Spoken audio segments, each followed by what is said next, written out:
In the White House, President Eisenhower signs the proclamation that makes Alaska's entry into the Union official, nearly 92 years after Lincoln's Secretary of State bought the territory from the Russian Tsar for $7 million.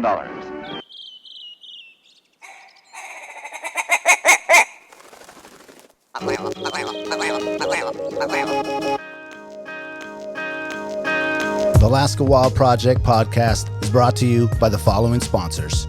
Barney's Sports Chalet, supplying hunters with the best hand-selected gear since 1963. The exclusive home of frontier gear built for the rugged Alaskan terrain. Your one-stop shop for all your outdoor needs. Visit Barney's today at 906 West Northern Lights. Arbor Digital, the forefront of digital assets, cryptocurrencies, and wealth management, providing a low-cost, research-based investment strategy for Alaskans looking to invest their hard-earned money. Visit arborcapital.io today to put your money to work. Tailored Restoration 24-hour emergency home services, helping Alaskans restore their dreams since 1972. Services include fire, water, mold, post-emergency cleaning, repair, and remodeling. Give them a call in Anchorage, Eagle River, Matsu, or Fairbanks. Hit them up at tailoredrestorationalaska.com. Total Truck and Alaska Overlander, Alaska's premier supplier for custom automotive accessories and overlanding products, providing all-inclusive rental vehicles and trailers custom outfitted to explore the Alaskan backcountry with a unique and convenient traveling experience. Serrano's Mexican Grill, 2 locations, one on Tudor, one on Northern Lights. The Northern Lights location has their new tequila bar. Check it out. Also see their daily specials at serranosmexicangrill.com. TheTreehouseAK.com, located at 341 Boniface Parkway, Alaska's own and grown cannabis and CBD store. Ask the bud tender what the strain of the day is to get your 10% off. The Treehouse, where the culture lives. The Connoisseur Lounge, Alaska's premier locally owned and operated cannabis retailer, located in the heart of Palmer, Alaska. Their cultivated products include Snowcap Romance, Aurora Haze, Super Glue, and much more. Find them at theconnoisseurlounge.net. AKO Farms, located in Sitka, Alaska, built from the ground up with concentrates as their single motivation, with exclusive products such as their sugar wax, full spectrum diamond sauce carts, and more. Ask your local bud tender about AKO. Marijuana has intoxicating effects and may be habit-forming and addictive. Marijuana impairs concentration, coordination, and judgment. Do not operate a vehicle or machinery under the influence. There are health risks associated with consumption of marijuana for the use of only by adults 21 and over. Keep out of the reach of children, and marijuana should not be used by women who are pregnant or breastfeeding. The Bait Shack, located on Ship Creek upstream of the bridge. Can't miss the bright red shack. They're the go-to fishing gear rental and guide service on Ship Creek. Tight lines and fish on. Come hook into the action with them. Hit them up at thebaitshackak.com. Snow Pro AK, your snow and ice management company specializing in business and residential properties. They know what it takes to keep your property presentable and safe. Give them a call for a free estimate at 280-7098 or visit lawnproak.com. Double Shovel Cider Company, located off of Arctic and 58th. Handcrafted Alaskan-made colonial ciders. They also have a tap room downtown on the corner of 5th and E. Stop by today and taste an award-winning cider. Would be like a realistic, maybe first try at it. Oh, yeah. Although what is it called? Well, Ice spearfishing? No, I don't think they call it spearfishing because you're not using a spear gun. And I think they would confuse them. But it's like a trident. Okay. Yeah. Which is a 3-prong. Yeah. Oh, yeah. Pretty much. Well, looks like your like your pitchfork kind of deal. Yesterday, walking into Total Truck, meet with Josh and a really lovely customer, Sherry Wendell. Give her a little love there. That's getting her Toyota off-road distraction. Yes, lady on Toyota. Hey, have you guys ever heard this? Oh, there you go. I know we've been starting them off. I'm just blabbing. So the homie Mike, one of the installers, comes out from the back, and he's like, "Check out this spearhead thing." It's like super random. I'm on full business mode, handling shit, and then he comes out randomly with the group.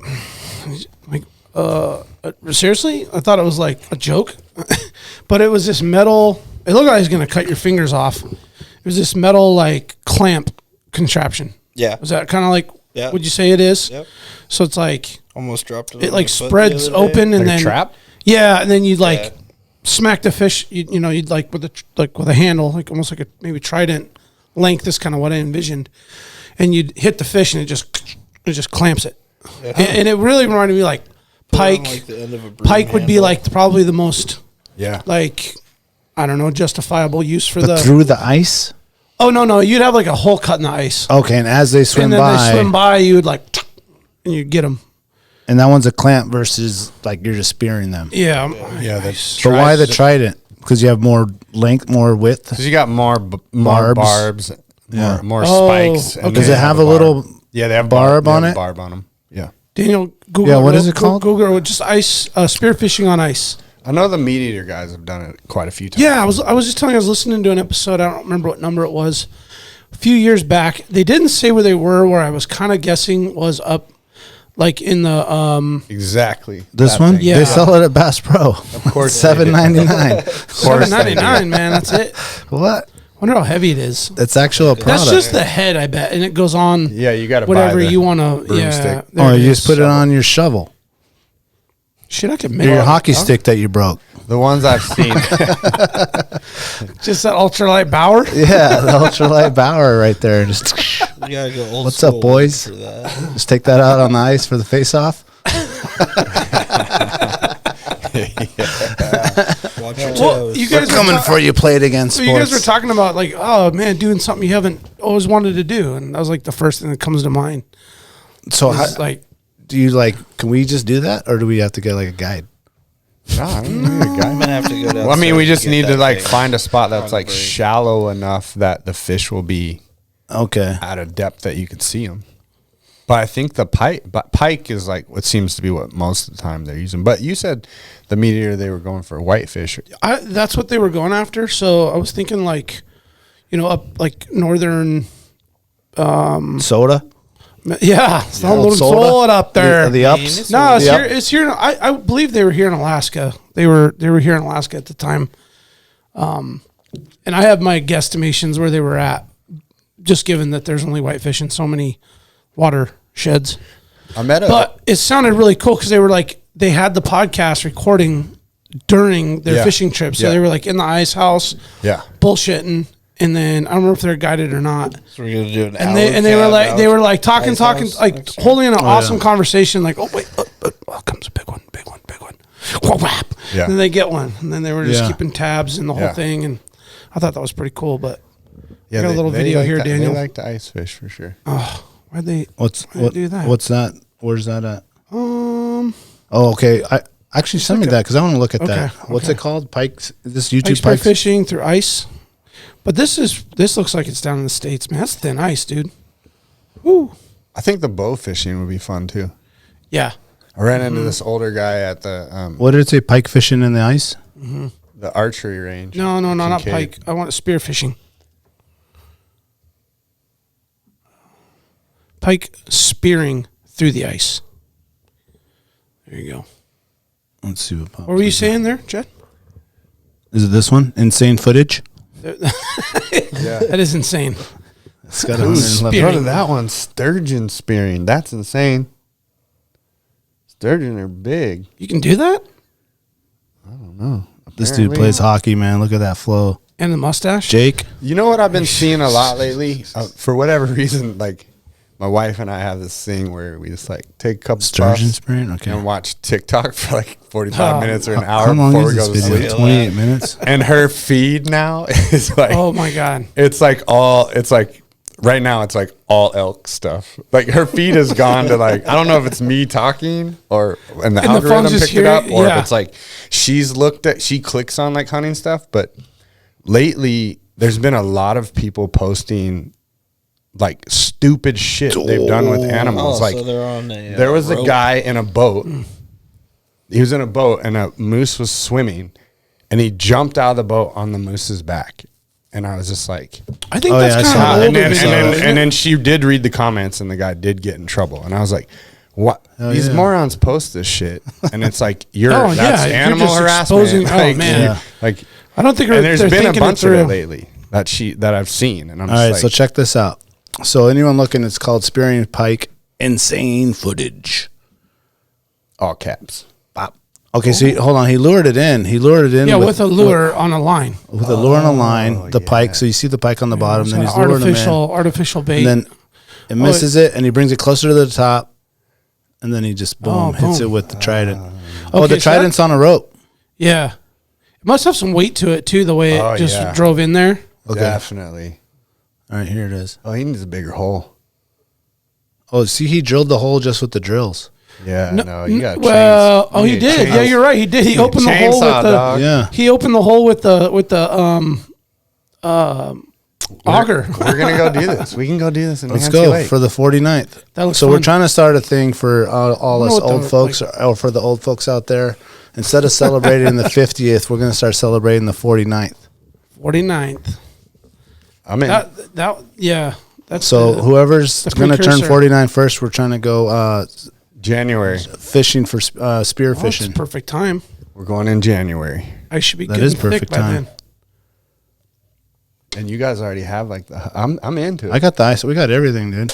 Oh, man, We'll spend the I'm night fully in that set. ice house all day. Oh yeah, I honestly All night. I looked at like they had them out. Well, in the morning when you're hungover, yeah. when I came back from a Fognac last year, I went into Cabela's and they had them all like laid out, you know, because it was like that time of year people would be buying them, October. And I was looking at them and I was like, I'm just gonna buy one of these to take for a Fognac and like moose. Just have it up. Before a lot of guys do use those. Before I bought that canvas tent, I was gonna do that because I was like, dude, these things are like made to take the wind. They're insulated. Yeah. They're floorless. Oh yeah. They're perfect. They're for not like that a mess. waterproof, though. Yeah, That's the they'll problem. they'll get wet. They're not that waterproof. Yeah, but for like moose camp and shit, man, you can just. But like if you're in a tarp it. rain pour, I bet I'll just it'll tarp leak. it. Just bring Yeah, you can put a tarp on it. as Yeah, you well. can. You can. Yeah, you can. We But get they it. are legit because they pop out and you can put two. Teton, Dude, that you put Teton's two. legit. Yeah, you put two cots on each side and you have the hole in the middle. Like we spent the night at Big Lake. Yeah, it was fun. It hasn't been in the wind yet, though, and that's where I'm worried about it. Yeah. The teepee? No, the No, Teton. not the teepee. Oh, My- your mine. Teton. Big canvas, yeah. Oh, yeah. That thing's going to collapse. My wife and I decided It only has the one like pole. Yeah, Yeah, and it doesn't the have right enough side. The right guidelines. side wind feels like it would maybe wreck that thing. I mean, I've been in a little bit of wind in it, Yeah, but not like. I don't think it would wreck it. It's so thick. I don't worry about it anywhere, but for a Fognac is Camp the only 360, place. 80 mile an hour gusts, bro. Yeah. It gets crazy up in there. Yeah. Yeah, Yeah, I don't know if And that's it's not like certified it's for that. like it's square, so it's not like Yeah, it's a shedding. kite. It's not shedding. it's a wind sail. anywhere. No, looks it's like a just like a sail. plywood. It's flat on all sides. we decided that's going to be our like Christmas present this year for Rena and I. We're just going to buy that, like Need like make triple it guy simple. wires. This will be the one for us, man. Just That's the everybody- one you like that the best? Yeah, well, just the way we can pile in as a family. Which one? Yeah. That Teton that Oh, you got. yeah, it's money. Yeah, I mean, there's a couple companies that make those. but I mean that one's just They're the almost setup, all the identically the everything, same. man. I was like, dude, I told her I was like, for certain, like the Gary Yeah, weekends For, and you'll definitely get for the at full least glamp 5 off. weekends out of that thing. yeah, that's what I figured. And then if we're doing backcountry shit, we'll take a guide tent. Yeah. But Yeah. And that's for good for cots the and the whole hot, thing. man. Because when you're in that Cabela's guide and it's 4th of July Yeah. and it's 87 oh, that degrees, was cool, man. When it was hot, you just open the doors and let open both doors and let breeze the through. yeah, dude. That Oh, thing that's is money. too hot. Yeah, it's nice. And I feel like that canvas, it doesn't like absorb that heat in there, like that. Oh, Whatever that that. like Yeah. it breathes, like Yes, it sir. breathes, like it breathes better. It doesn't amplify it. Yeah. Yeah, it doesn't Yeah, amplify. it It's not like a doesn't soak it. sauna. Yeah. And we were talking about earlier before the show. We were just bringing up topics on the agenda. One of them was winter camping, so I figured we'd like segue into that. So the ice house, which is Ooh, badass nice for that, segue. is the. So we've got the four, those fat fish fours or whatever they are. I got yeah. But you have the insulated model. Mm-hmm. They are perfect. You can put cots on the side. You can pretty much punch 2 holes and then damn near fish from your cot. Now, one of the issues that I found and what I want to find a solution for, so anybody listening to this, if you got any suggestions, I know my brother found a solution-ish for it, was when you're running a propane can with your buddy heater, which can be a little bit risky too, running a buddy heater in Well, there. and no, it has the When two it's vents. ventilated, once ventilated, it runs. It doesn't, if it runs on oxygen, it shuts itself off. But the propane can outside, so you run It freezes. an adapter. Yeah. So last year I wrapped a Wiggy's jacket around the can and then stuffed it in a milk crate. Remember? And it shut off one time, and it wasn't because of the oxygen thing. It was because it froze. Froze up. Yeah. I would like to know the solution because I run into that during Rowdy. Right. And I have to bring like 4 bottles, and I Swap keep 'em. one. I keep 2 in the front seat of my truck with the heat on the feet on, Yeah. like so that it doesn't freeze. And like when it's super I'll cold. tell you the solution right now. All right, what It's is it? not gonna. I don't know how inexpensive it would be. Just get a little like keg tub, that you would put a keg and ice in. Yeah. Fill it with water and put a sous vide heater in there, Yep. Oh, shit. or a fish tank Fish tank heater. heater. Yep. Yeah, That's one of those. Then you got to plug that in. or Power something. with a generator then? because you just need it to be above freezing. Yeah, but then you got to plug that in. But this is like backcountry camping in the winter, right? Yeah, where are you gonna? Great plug it? idea. And then bring Unless they have a generator. propane powered sous vide, Oh, then you just. just hit the adapter with the double line. Yeah, maybe. We might be overthinking this just a tad. Anyway, that is some fun shit. You get like a nice 20-degree night, 15-degree night. Yeah. You can camp in those things pretty comfortably with a good bag, cot. You're fully clothed. You jump out, you got Crocs on the ground, you got your boots you throw on. It's nice. Comfy, it's fun, dude. man. It's really nice. And you get some of that screwball peanut butter whiskey in you. Ooh, you stay warm. You stay real toasty like. So I got a solution for you. Okay. Heated jacket. Oh, like one of those ones that are electric, the Oro or whatever. Now that is a viable, Powered. like a Milwaukee heated jacket from AIH or something. Yeah. They had some over at Napa. How long do those stay charged? I have no idea. It's got to be like 8 hours. I'm right? It's a Alaskan. USB recharge, man. Just bring them on. No, but I'm saying like, would it last all night? Like in the cold. Yeah, All night long. Yeah, that's a good idea. That is I a like really that. good I idea. like that. The sous vide thing, great. If you're gonna bring a 5,000 Honda 5,000, might as well bring a blow dryer, a blender, a microwave. Well, if you can bring the make Honda all of 5,000, that you just bring an happen. electric heater, and you don't have to Bring worry a flat about screen not worry about TV. shit. Yeah, you have to worry about nothing. I can do that too. Yeah, that's what I'm saying. Yeah, diesel heaters are kind of nasty. Oil heaters are kind of nasty. I mean, then you got to carry fuel as well. Well, you got to carry Yeah. fuel regardless. Right? Well, yeah. You got propane but or other fuel. yeah. What they don't have in any of those is a stove jack thing. Not in those like Eskimos. Do they have some in some of the other ones?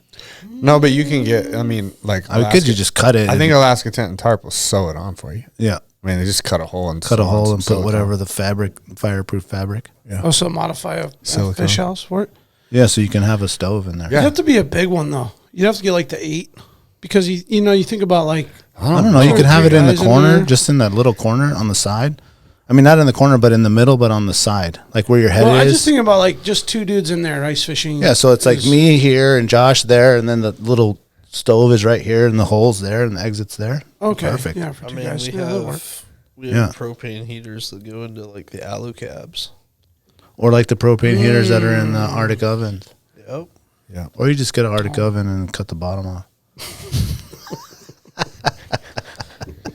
And then have. Do they have a Alaska floorless tent model? fix it. That's what I like about that big Stone Glacier tent is you can remove Yeah. the floor. Yep. You can take the bathtub out. It's pretty dope. Now, what I will say a hot tip that I saw. Shout out to Dustin from the Bait Shack. The pro tip. Because those ice screws, dude, it ain't nothing to play with, dude. You'll be just dead by the time you get 6 of them in there. Have you seen those ice screws? And the handle's like this big, and then you just have, and they're like this long. You just, It comes with the you ice just house. put that on a drill, dude. Exactly. Yes. That's the hot. Yeah, Yeah. that's the hot tip. How- But you need the so- special like U Yourself thing an there Adapter. to like connect it. I'm all about. That's what I wondered about, man. Because every time we go out and I forget about that, and Yeah. we got to drive one of those home, Oh man, fucking dude. cussing the whole time. Oh, Bring one in. I'll make you a. Oh, you just Yeah. you just take an old socket and just cut a groove in it. Bingo. Okay. Yeah. All right, There I'll it is, take man. I'll take Easy. 2 of those. Okay. Everybody's ready to go ahead and grind and cut that up for me. Take 2 of those, and I'll I'll bring the DeWalt. Yeah. yeah, and the extra battery. No, you got to roll with the impact these days. Absolutely. Almost Full always, yeah. Have you done any winter camping? Yeah, not in a long time though. Yeah, man, I used to do it all the time. I try not to. You try not to? I mean, it's It's fun fun, until you man. got to go home and like try everything out, and as long as you got a garage and all that. But Well, the other hot tip is I was talking to Dustin about that. He's like, I just leave it outside. Then you don't have to defrost it because you're gonna go back out in 5 days. that's what he was saying. Yeah, you just It's leave it almost, out like, so better it for doesn't. it. Like, yeah, it just stays crystallized and frozen. And you Versus- just pull it back versus up. Bringing it wet into the garage. Yeah, let it defrost, open it up, take it down just to do it again. Gotcha. I would Yeah. think that'd be bad for the fabric. No, once it's I frozen, mean, this dude, man, that stuff this is dude like fishes like every week. Maybe that's the thing too. Most of us aren't like.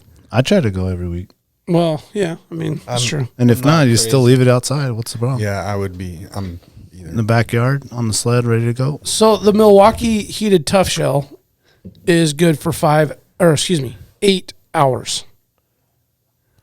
So 20 degrees wrapped around a frozen propane can. We Give it should test 4? it out, man. Give it 4 hours. Just saying. That's a good idea. Make sure the battery pack's on the inside of the inside where it wraps around. Yeah, because it's gonna get frozen. Yeah. That way it's heating the battery pack. It's legit, too. man. Yeah. Welcome to Alaska Wild Project, episode 86. 86. Today we have Josh Gay in the house. Middle name James. It is. Is okay. And Chad here with us. Thanks for everyone for joining us. Yeah. We appreciate everybody listening and everyone that's been stopping by Barney's and picking up some new merch. Shout out to the new Patreon members. Thank you for your support. Those Thank you started for stacking up. yeah. Man, thanks to all those people. Yep. We looked at it the other night. We're like, whoa. Yep. All of a sudden got a nice little spike, man. Thanks, everybody, for throwing down. Yeah, we appreciate that. So today we're just going to talk about some random topics and things that we have in mind. I kind of wanted to start with the crab season closure thing. Oh, snow crab Yeah, man, that's It's a bummer, dude. and Yeah, king, isn't king that- crab again. I think. Yeah, I mean, that's got to be rough on a lot of livelihoods. a ton. What I read was it's not. They're saying it's not from overfishing. It's that they are. Crabs are like very, very affected by water temperature, and the Arctic waters have Warming? had the most drastic temperature changes of all the oceans. Yeah. So they think that's what it is. They're just. It's not that they're gone. They're just migrated. Oh, they just click-clacked up north? Somewhere Yeah. deeper. Who knows? I don't know. Because if they would have died, they would have seen them, right? But what I read was that they did not feel that it was an overfished thing. How do they even, like, track? Through harvest. I know about harvest, but like in the upcoming year, I mean, obviously, like when they track like caribou or moose numbers or sheep numbers, like they're physically going out there and taking pictures and counting them up and things like that. Like, how do they must have some and sort even of that system. is like Remote controls. questionable, I'm reading, right? I read Remote control submarines. Yeah. I did read a piece earlier today as we mentioned this topic that there's reports of massive population decline prompted by factors, including overfishing. So Yeah. I imagine there's conflicting well, opinions. the biologists were the ones right. saying that it wasn't. They believe. I it's really not hope, from and overfishing. I want to believe that to be the truth. Yeah, I would love to believe that that's the truth, and I hope. You know. I think these biologists, like you were just saying, counting moose, counting, it's like they're physically doing that, and then taking the average, building a mathematical equation that they feel. Yeah. Well, they do the surveys in the It's summer. an impossible task. I don't and know it's what like that they're can- underfunded. They do the best they can. Yeah. You guys have heard me say it a million times. Like, I think that Fish and Game, the biologists manage game really well in Alaska, and fish I don't feel is managed as well Well, maybe now this is because there's money. Well, yeah, but maybe, hopefully, this is a step towards a better thing. Like they're realizing earlier than later. Oh, the Yukon River having like no king salmon in it for decades. What wasn't a big enough? Yeah, salmon, well, that's just, or the Kenai River. Yeah, or the clams. This is going to be what turns them over. It'll come back next year. I mean, I hope. I mean, I hope so. Unfortunately, from what I've seen, from like watching it from, and mine's a 30,000 foot high view, obviously. So I don't know the ins and outs of it. I'm not an expert by any means, but as a critic of it, you've seen like these biology boards that are the ones doing the research for the fish, and it seems like those guys are like always quitting. And there's a new guy come in. Well, it's because like they present like this is the best approach, and then there's politics involved in it because it's a huge money making industry. And so sport fishing on the Kenai, Cook Inlet, commercial fisheries, everyone I know that's a sport fisherman is like, it's the fucking set netters. Yeah. And then the set netters are like, we don't have bycatch, So it's like they all blame each other. But to me, it's like, why are we even like, why don't you just have a moratorium? Like, why don't you just make drastic measures for something that you can see is taking a drastic turn? It's like I told you, was it 2 years ago? I think it was 2 years ago when they opened the sanctuary. Mm-hmm. Oh, too early. On the day it opened. They opened it at opening. Versus waiting the days to let the fish through. Right? And Wes questioned them on Instagram, and they were like, our numbers show we will definitely reach escapement. And then what happened? They emergency closure the Russian because they weren't making it to escapement.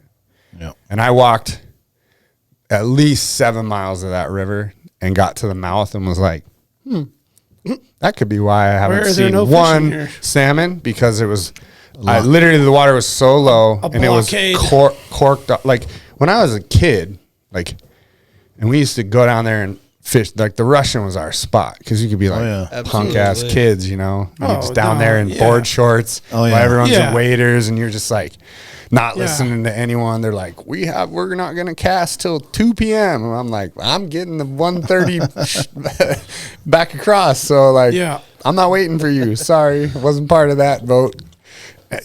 Being punk ass kids. But we were the only ones that like stood in the Kenai or went across to the island because it was like a little sketch.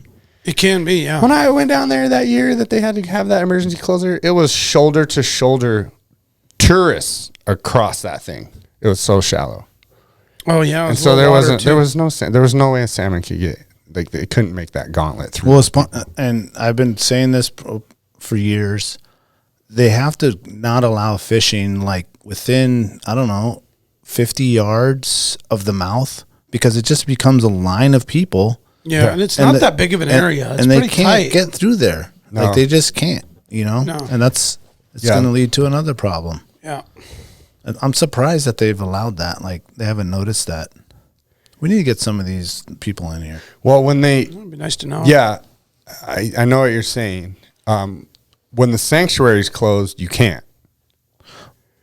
But when the sanctuary opens, they still should close that section of so the that Kenai those that off. get by the gauntlet of the whole sanctuary and can still spit 1,000 people there, they can at least make it up, because they don't let you fish in whatever it is, however many yards up from the mouth. But it should also be like that first initial, like to the first stairwell or whatever. Yeah, that'd be good. That'd be a good distance. Yeah. And that's not really going to people just have to walk a little further and go fish. It's just give them a better chance, I think. Well, I liked what you said earlier, or your positive outlook on the whole closure of the crab. Yeah. It's like, you hope so. Typically in these cases, we always make a knee-jerk decision when it's all of a sudden too late. Yeah. Well, that's why the biologists are the most important tools, man, because those decisions, if you're listening to the biology, then you're being proactive. And when you don't, then you're being reactive, and that's too late. Yeah. That's what we're doing with everything. Like once you're being saying, reactive, like you already messed up. Yeah, you're doing damage control. Yeah. Well, as a country, that's what we do, dude. We'll swing this way, and then we'll swing the other way, and we'll swing that way. Yeah, It's just like shit. Yeah. Like They're obviously gonna take all your guns. They're coming to your house to take them. Then we go the other Pull way. all your money out you of the want bank. 2,000 round magazines? Sure. we got it right here on the corner. Boys, I took a dip in the Kenai this last weekend. I think you Oh, have that's it right. on. You went fishing. I think How it's was on your trip? tape, actually. Oh man, dude! that it on was purpose? It was no, it was not on purpose. Did not- I don't They think call so that- because they the call that camera a- was underwater. They call that a Belgian dip.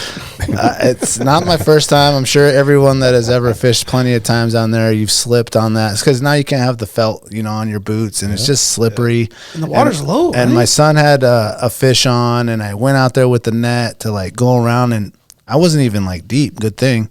Yeah. And I just straight back, dude, just full submersion, dude. And it's freezing. I got like 5 layers on, a puffy man. coat, Everything wet. puffy pants, long johns fully under, layered. dude, and just good thing. And that's why I've always been a proponent The belt? of the pants. Oh, yeah. Oh, Instead of the waders with the belt on tight, because it didn't get that much in. I got a little bit, but not like it didn't soak me all the way. Yeah. And then just got like my jacket on the top. But you see people all the time, out there, and they have their puffy coat I just in their envision the whole waders. thing. Yeah. You know what I'm saying? And their waders are all up yeah. without the belt all tight. Yeah. And you dip in there, dude. I seen a dude. I rock pants. I have pants. Yeah, I think I the don't have pants chest are. waders. I think pants, dude. If you're up to your chest, you're too deep. I Man. kind of always wondered, why are you I'm crossing not- something up to your belly button? Yeah, you're just you're like in the way, man. You're not supposed to be crossing. You're supposed to be standing. Yeah, well, or just anything at that depth. Yeah, It just no. seems like it's too much, mean, dude. I always if you're felt trying it to was get for to like that a honey hole, I could see float taking tube the or something. risk. Maybe Yeah. getting across the island can be a little bit on that testy, deepish. Yeah, but I'm not side. even wearing waders for that. I know, Like if but I'm I'm going to the just like- island, I'm not wearing waders. That's No, you dangerous, just go. bro. They need to That's be how able you to hear die. it. Yeah, that's how you die.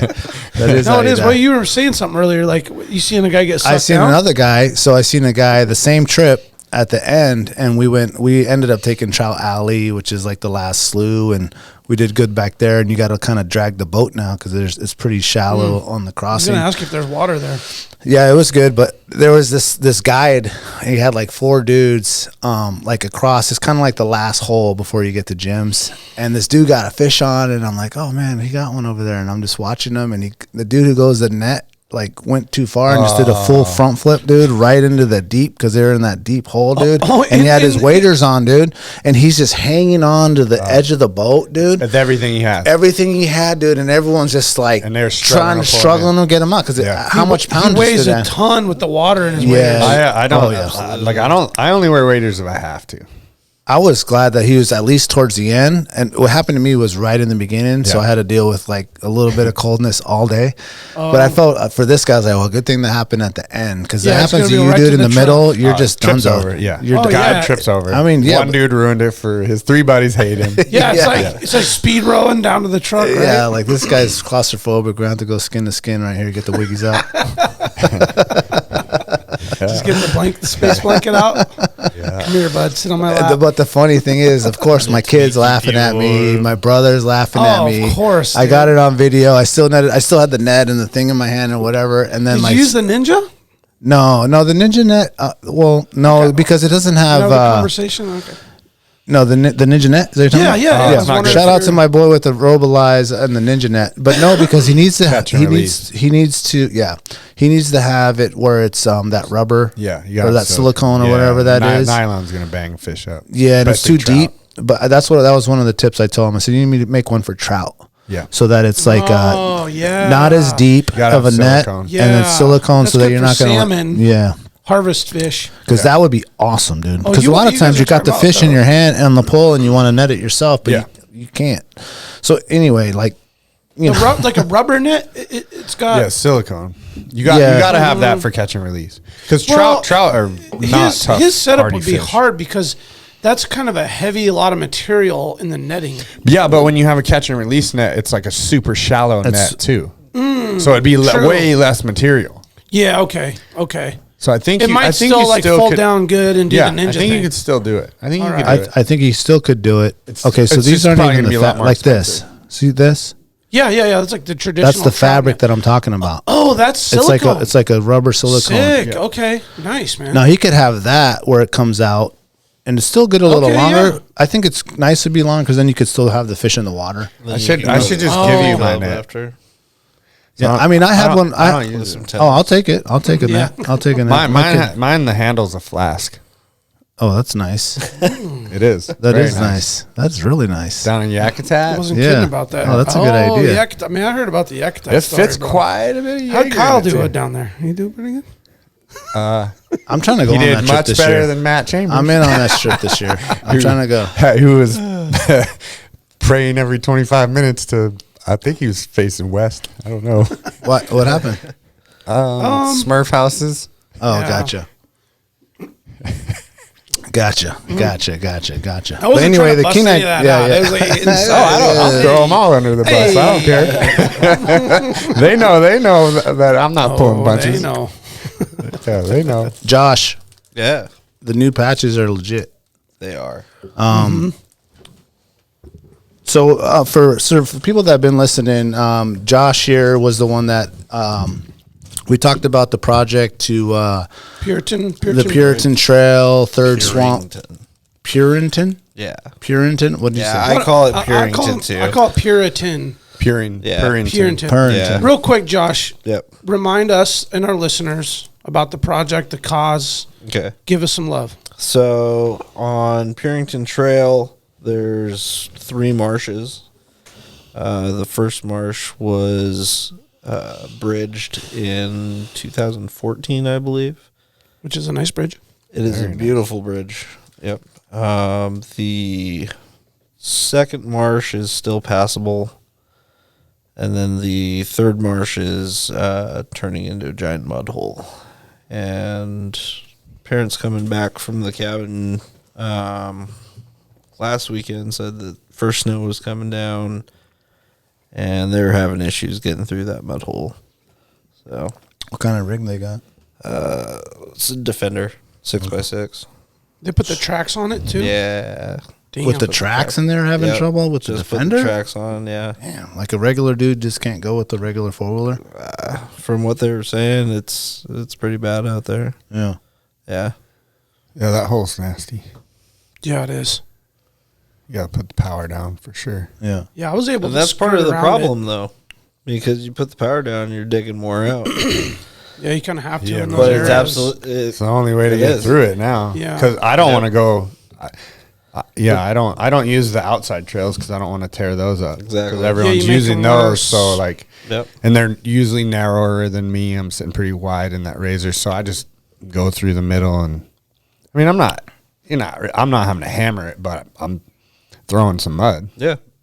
Yeah. No, I was out there a few weeks ago, maybe a month ago, and there was a group of razors in the pit, and it was just they were just hammered down. Oh yeah. There's plenty of guys that. Yeah.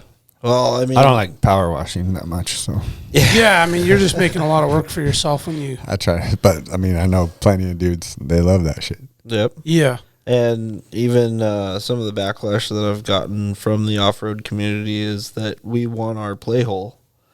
And so, I mean, that's affecting, hunters. Yeah, but there's people plenty of that those live play out holes there. in Alaska, Exactly. man. Like, that trail only has a couple holes. Exactly. And then it's like pretty nice, rocky, like the terrain I like to ride. If you want to go get into a shitstorm, You can do the Petersville Loop and be in a shitstorm for the whole loop. If you like 15 You hours. find some mud, you go for it. Yeah, 15 hours wearing waders. In the design plot of the bridge, couldn't a guy still fuck around on the sides and like get in the mud if a guy wanted to? in the way that But it needs to resurrect itself, right? And like it does kind of heal and it does. But I mean, technically, that's where the trail goes. Like, Can you build the bridge like around so people could still mud hole? so with the design of the bridge, it needs to go in a straight line. So where the trail currently comes into the mud hole it has a direct line into the exit of the mud hole. And How long was the initial bridge that you had in mind? I think it was 120 feet. Oh, pretty big bridge. It's a pretty big bridge. That's a lot. Yeah, and it crosses an open channel. It's probably about the same as the first. It's a little bit longer than the first. That one's like what? I figured that thing to be like I figured 65 to 80. Oh, really? I think. Something like that. I'm not really. I have good the at plan distances, someplace. though. Yeah, You'd think I would It just be. I feels work like in you cross it construction. pretty fast. And I never really saw the whole. It's because you're in the razor, dude. Cross everything fast. Yeah, you cross That's the everything point. fast. Yeah, that's a good point. I never saw the original hole before the bridge was built. I have haven't been pictures out there. of it. I haven't been out actually. there. Oh, that one. Well, Can it's just send it to prepared me? so beautifully Maybe. Yeah, it with looks that nice. bridge. Oh, you don't being have in, an like Apple. It doesn't even look like a mud hole was ever there. No, the Tundra. And like, it takes a all of that. long ass time for shit to heal like at that rate. Well, the problem and why this bridge is important, and those people want those mud holes, that's fine. And I understand their point of view. But what they also stuck they have to sucks. realize the bigger picture of things is that there's a lot of people who show up to meetings and voice their opinion online or wherever, who are very anti even allowing motorized vehicles into a lot of Alaska. Oh, yeah.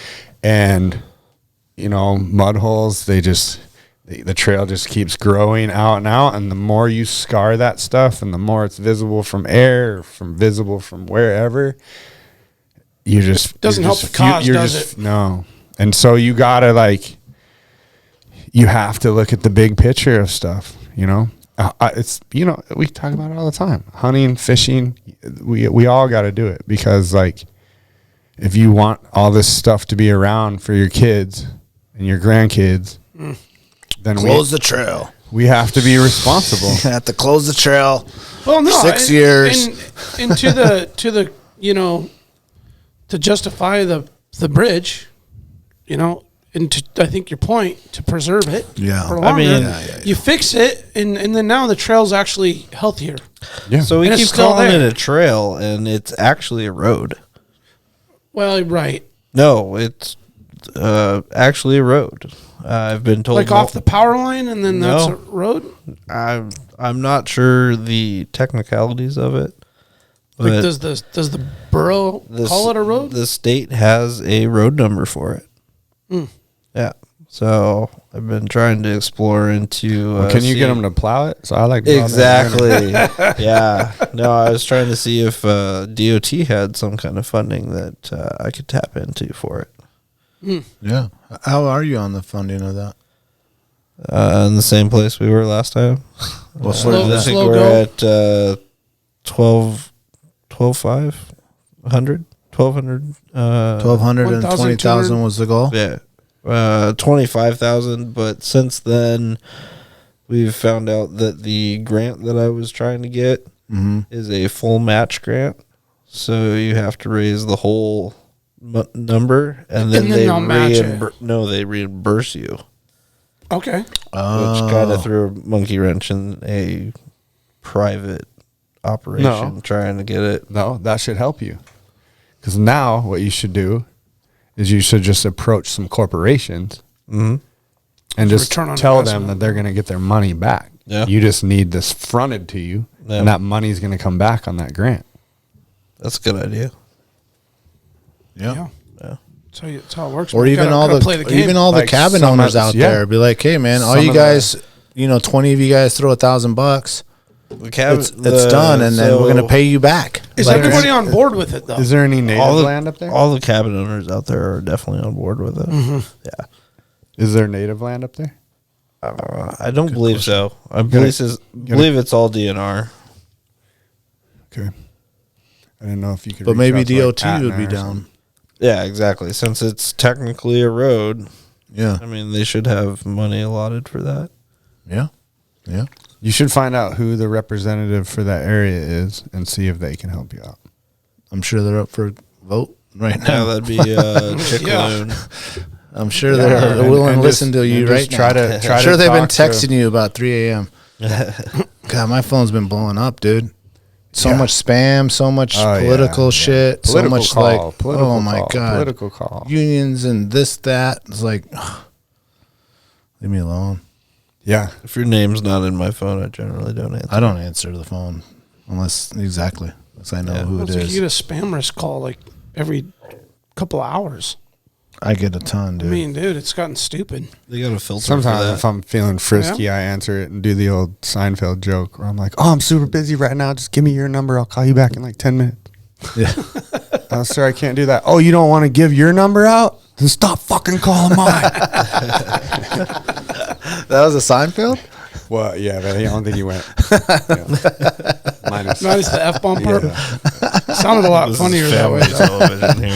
Seinfeld meets. Do you see the Chappelle. video of the lady? There's this video of this lady on, I don't know where it was online.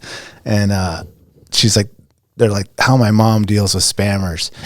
And it's like this like old lady, dude. And she's in her kitchen and like call her and she's like, hello. And they're like, asking her some bullshit. And she's like, hold on 1 second. I'll get the card out. And then she like puts the phone down and she grabs like a pot and puts the pot over the thing. And she takes a spatula, a metal spatula. She's just like, da, da, da, da, da. Ding, ding, ding, ding, ding, ding, ding. And then whoever's filming is just laughing. And then the next thing she's like, you still there? And the girl was filming, she's like, are they still there? She's like, they're never still there, honey. And she just like hangs it up and goes back to cooking or whatever she was doing. That was great. Classic. Yeah, classic.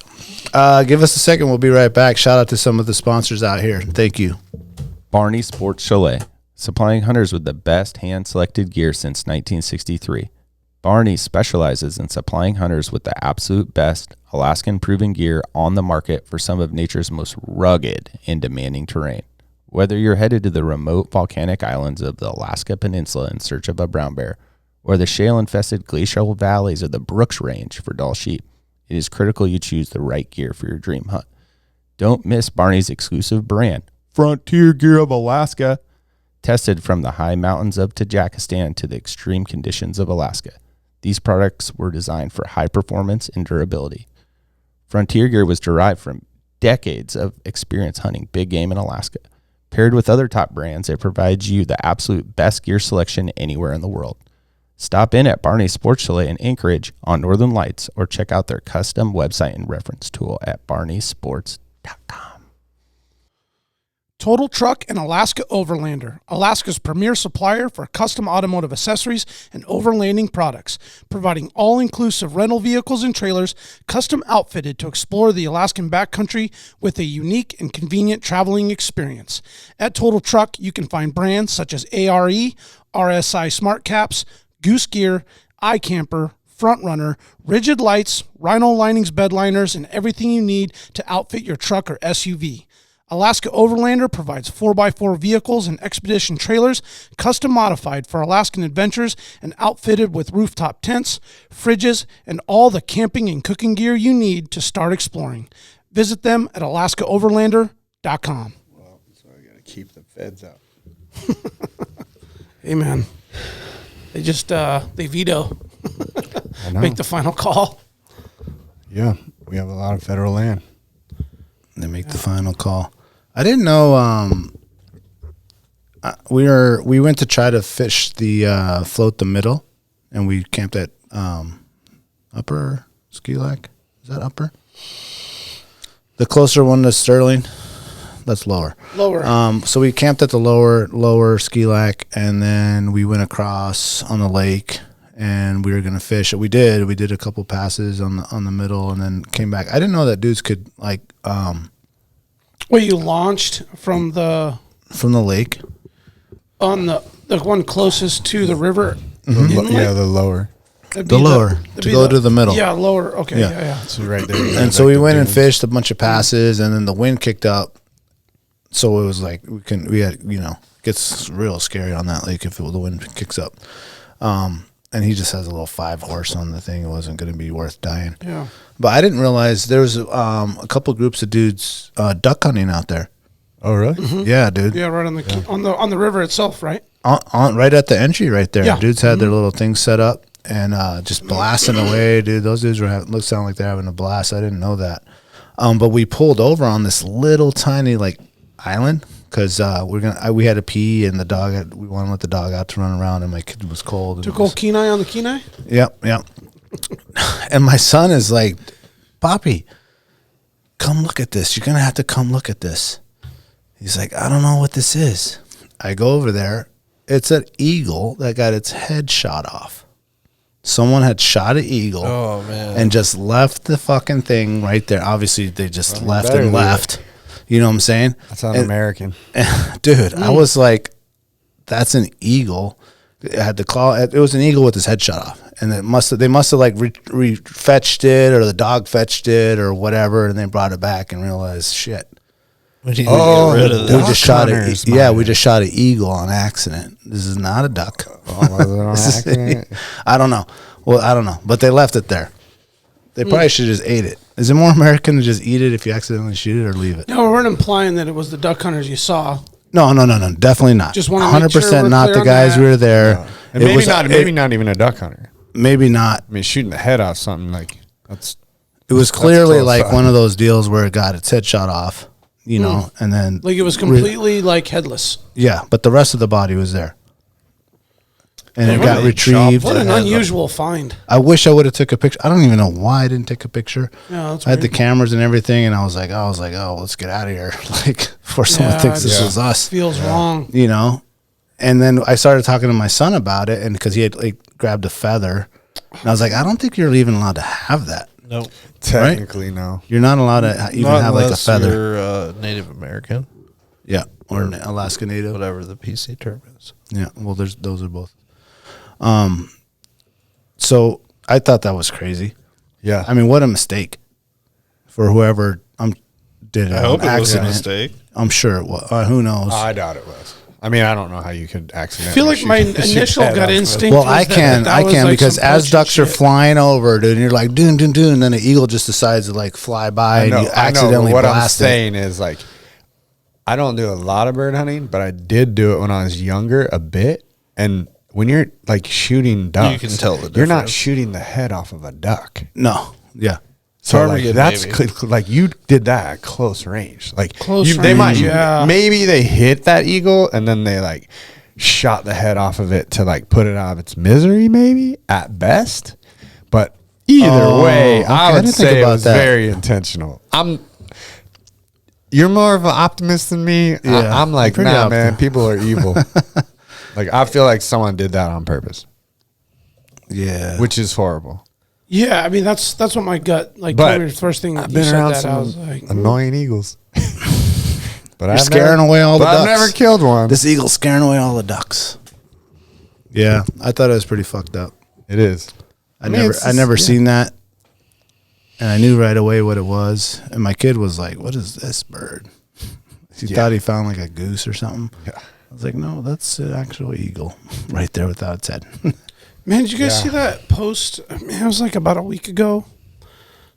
For the life of me, I'm trying to go back and find it on Instagram. It was an Alaskan. I feel like it was Alaskan something eagle.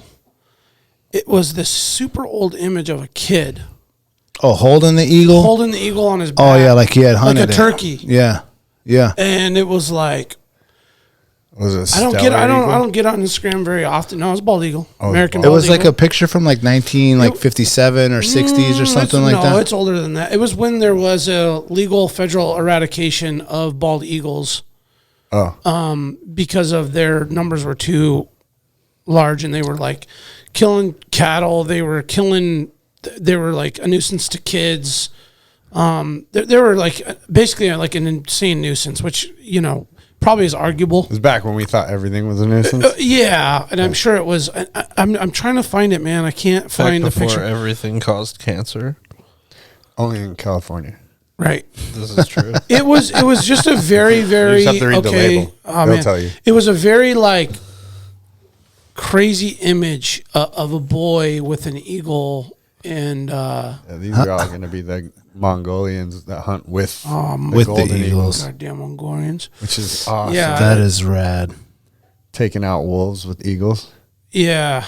It was legal, though. It was a thing that they did, and then there was like a massive decline. Again, it was a knee-jerk reaction, typical fashion. Yep. Almost wiped them out. And that's probably And then then we were when like, it went on whoops. the protected species. Yep. Act. And then now they're flourishing and healthy. And they're obviously everywhere there's bazillion bald eagles in Alaska and nationally. But it was a crazy image to see that, man. I was like, it almost like hurt your heart as an American, right? Like, oh my God.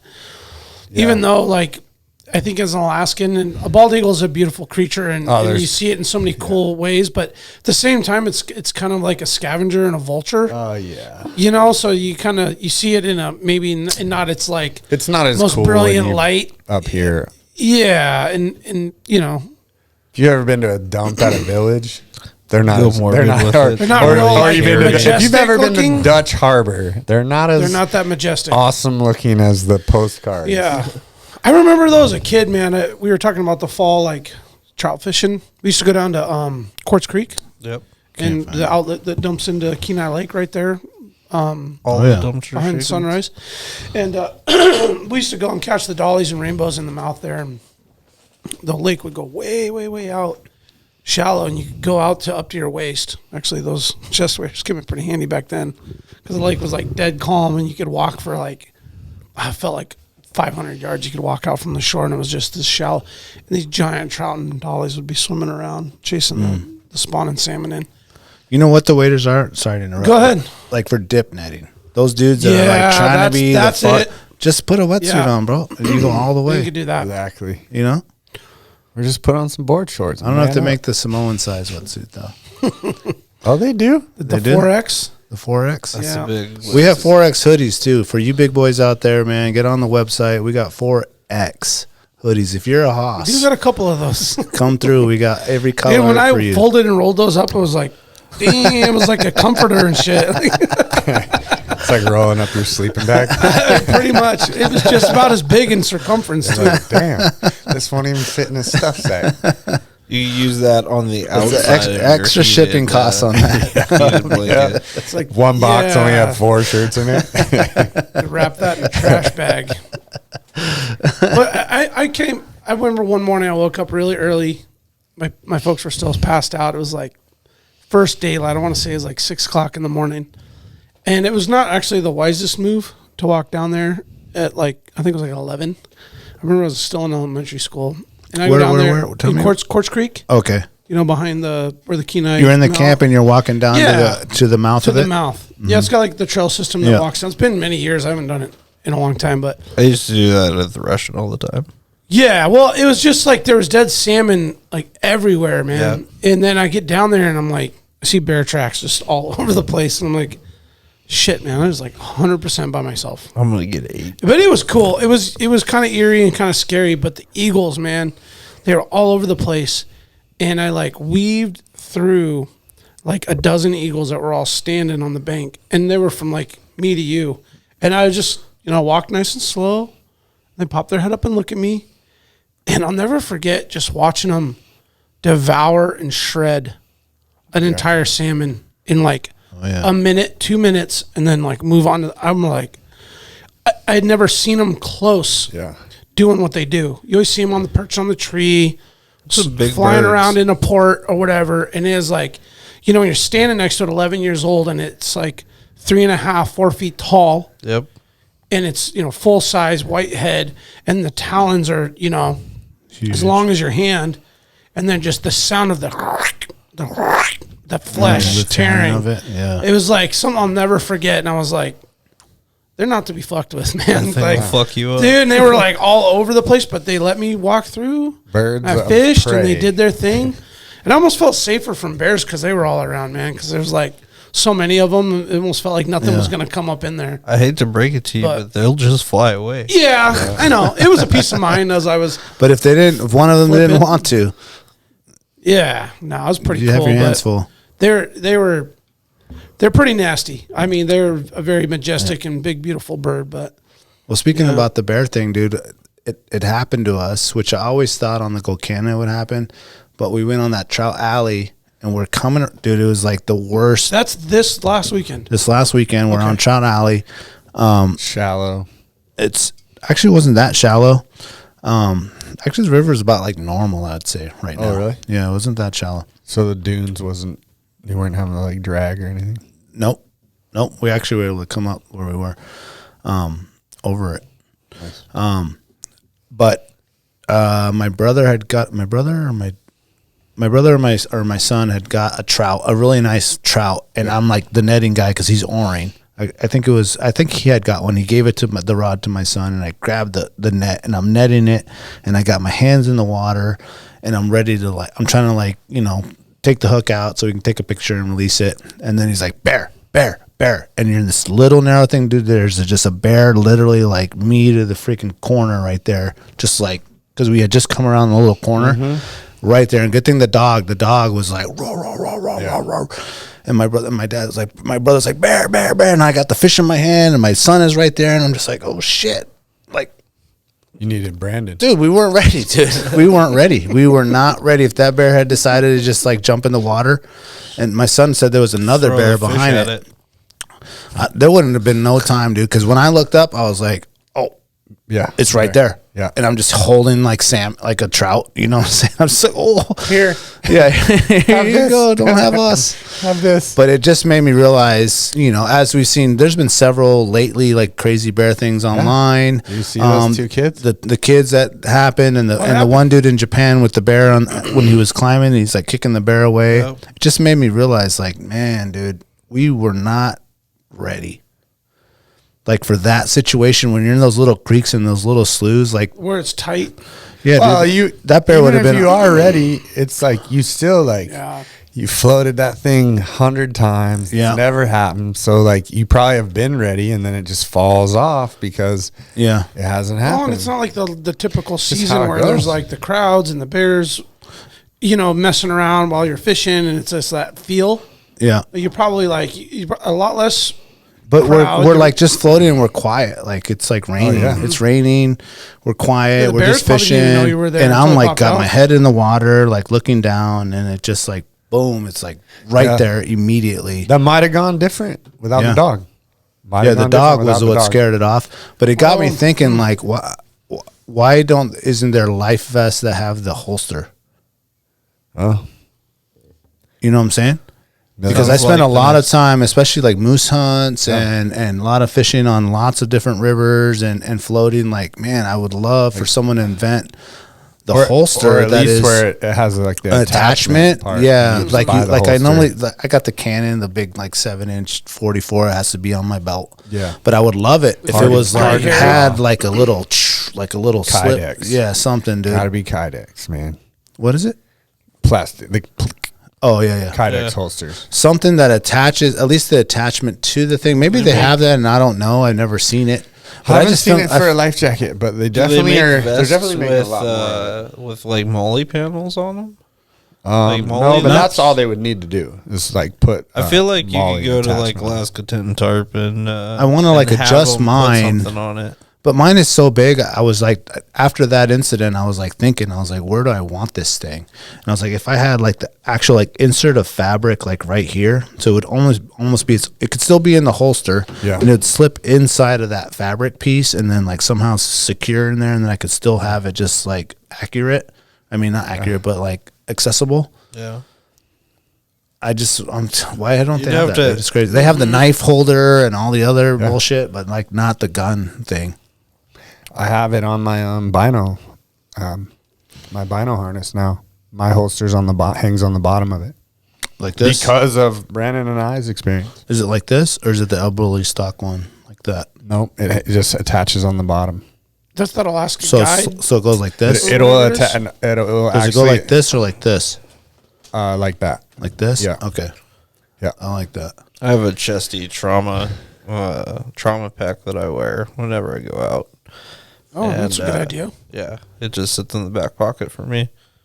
Your pistol don't- does. Yeah. What do you mean? Is it like secure in there though? Yeah. I don't Yeah. like that, man. Like the I elbow know. stock I one know. with I the always feel like I'm gonna hit with their my- bino harness, and it's like, dude, if that's It's high. high. That's like. I mean, it's It good. is high, but it is like, dude, you're like It's sticking good. it in your stomach. It's good that it's accessible.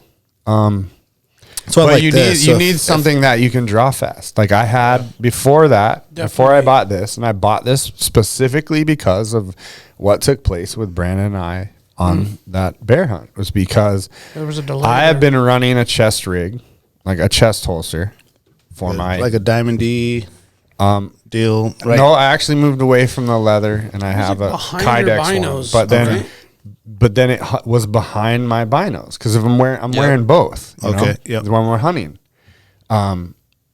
and it didn't ever feel like an issue. But because I had my bow in my hand when we were on that bear, and when that bear charged, I had my bow in my hand, and I could not get, because of the bino harness straps, I was having and you needed two hands to get that Got it. my You gotta pistol out. hold that to like. Yeah, and because I had ditch my the bow in bow my and- hand, because it happened so fast that and it was so non-typical of what a bear does. Like we both thought he's gonna come around the corner, he's gonna see us, he's gonna stop, I'm gonna have a shot. Yeah. Then when he didn't do that and he charged, then it went to, okay, he's gonna charge, he's gonna stop, he's gonna Bluff. stand up, he's gonna make himself big, I have a shot. So he paused. I still had my bow up until where it was like, oh, no, he's not going to do either of those things. He's going to try and murder Brandon. And then it was, and at that point, then I was changing to pistol.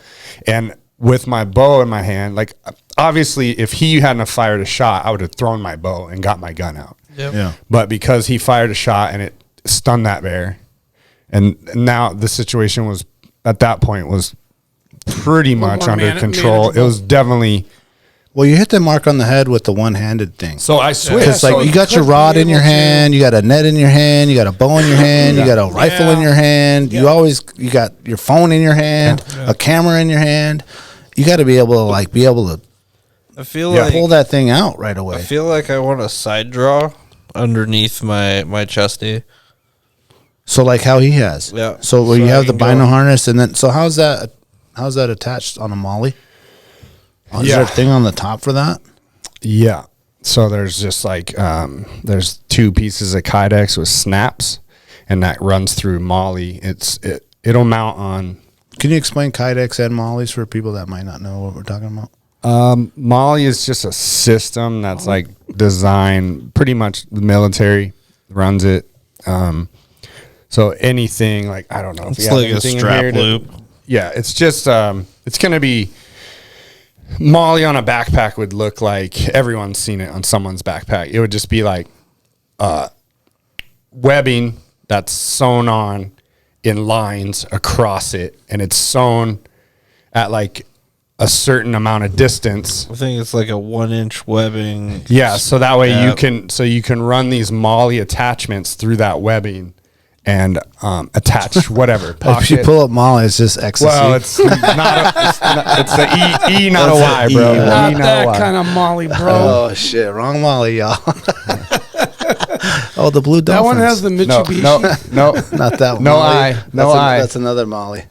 Just in the Damn. Okay. Forgive All right, us. there we go. There Sorry, it guys. is. The old Sorry, Malay. So it just There's makes lots things, of mollies out there. Oh. You can just attach. Get it Yeah. twisted. So it's underneath the Velcro there. it's just made to, you can attach. There's just a million attachment points, so you can put on whatever you want on the front of that. And what was the other thing you You said? can also get those for in your truck. Kydex is just plastic that is you heat it up once It's a vacuum Kydex form. holster. and you there we go. mold it, and you can mold it. Now, So a lot let of me the ask you this: holsters is are this going what you had when we went biking on the Upper Russian and your thing Yes. fell out twice? Yes. Okay, that's gonna that- fall in the river. No, that was the problem with that was there's not a tensioner.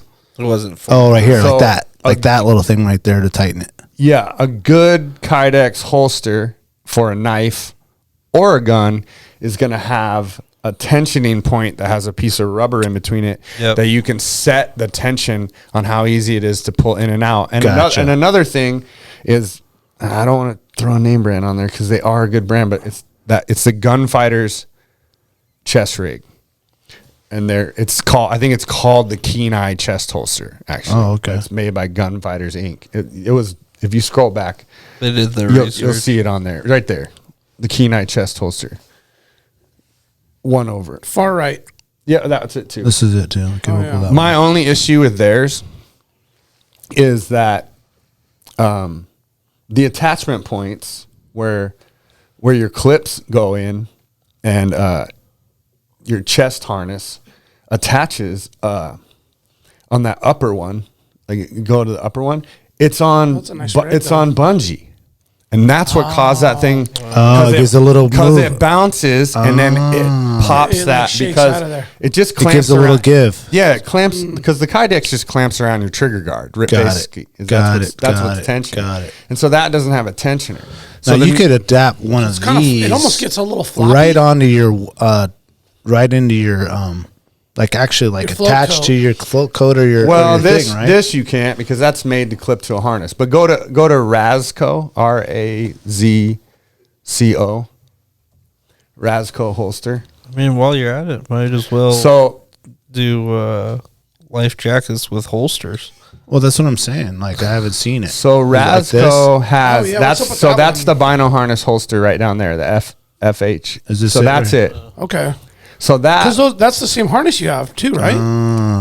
yeah. Yeah. Well, yeah, I have a Alaska, Alaska Guide, Guide Creations, Creations, but yeah. it's different than that one. But that one will go on several different things. But It adapts to like more than just that harness kit. yeah, and so you have those straps that goes around and holds the holster tensioned, so you can pull it. Oh, one-handed. is that like a modular, like accessory attachment? Yeah. Yeah, Oh, okay. that just attaches to those two. There's two loops that hang off the bottom of the Alaska Guide Creations. That's sick, and man. it'll mount on.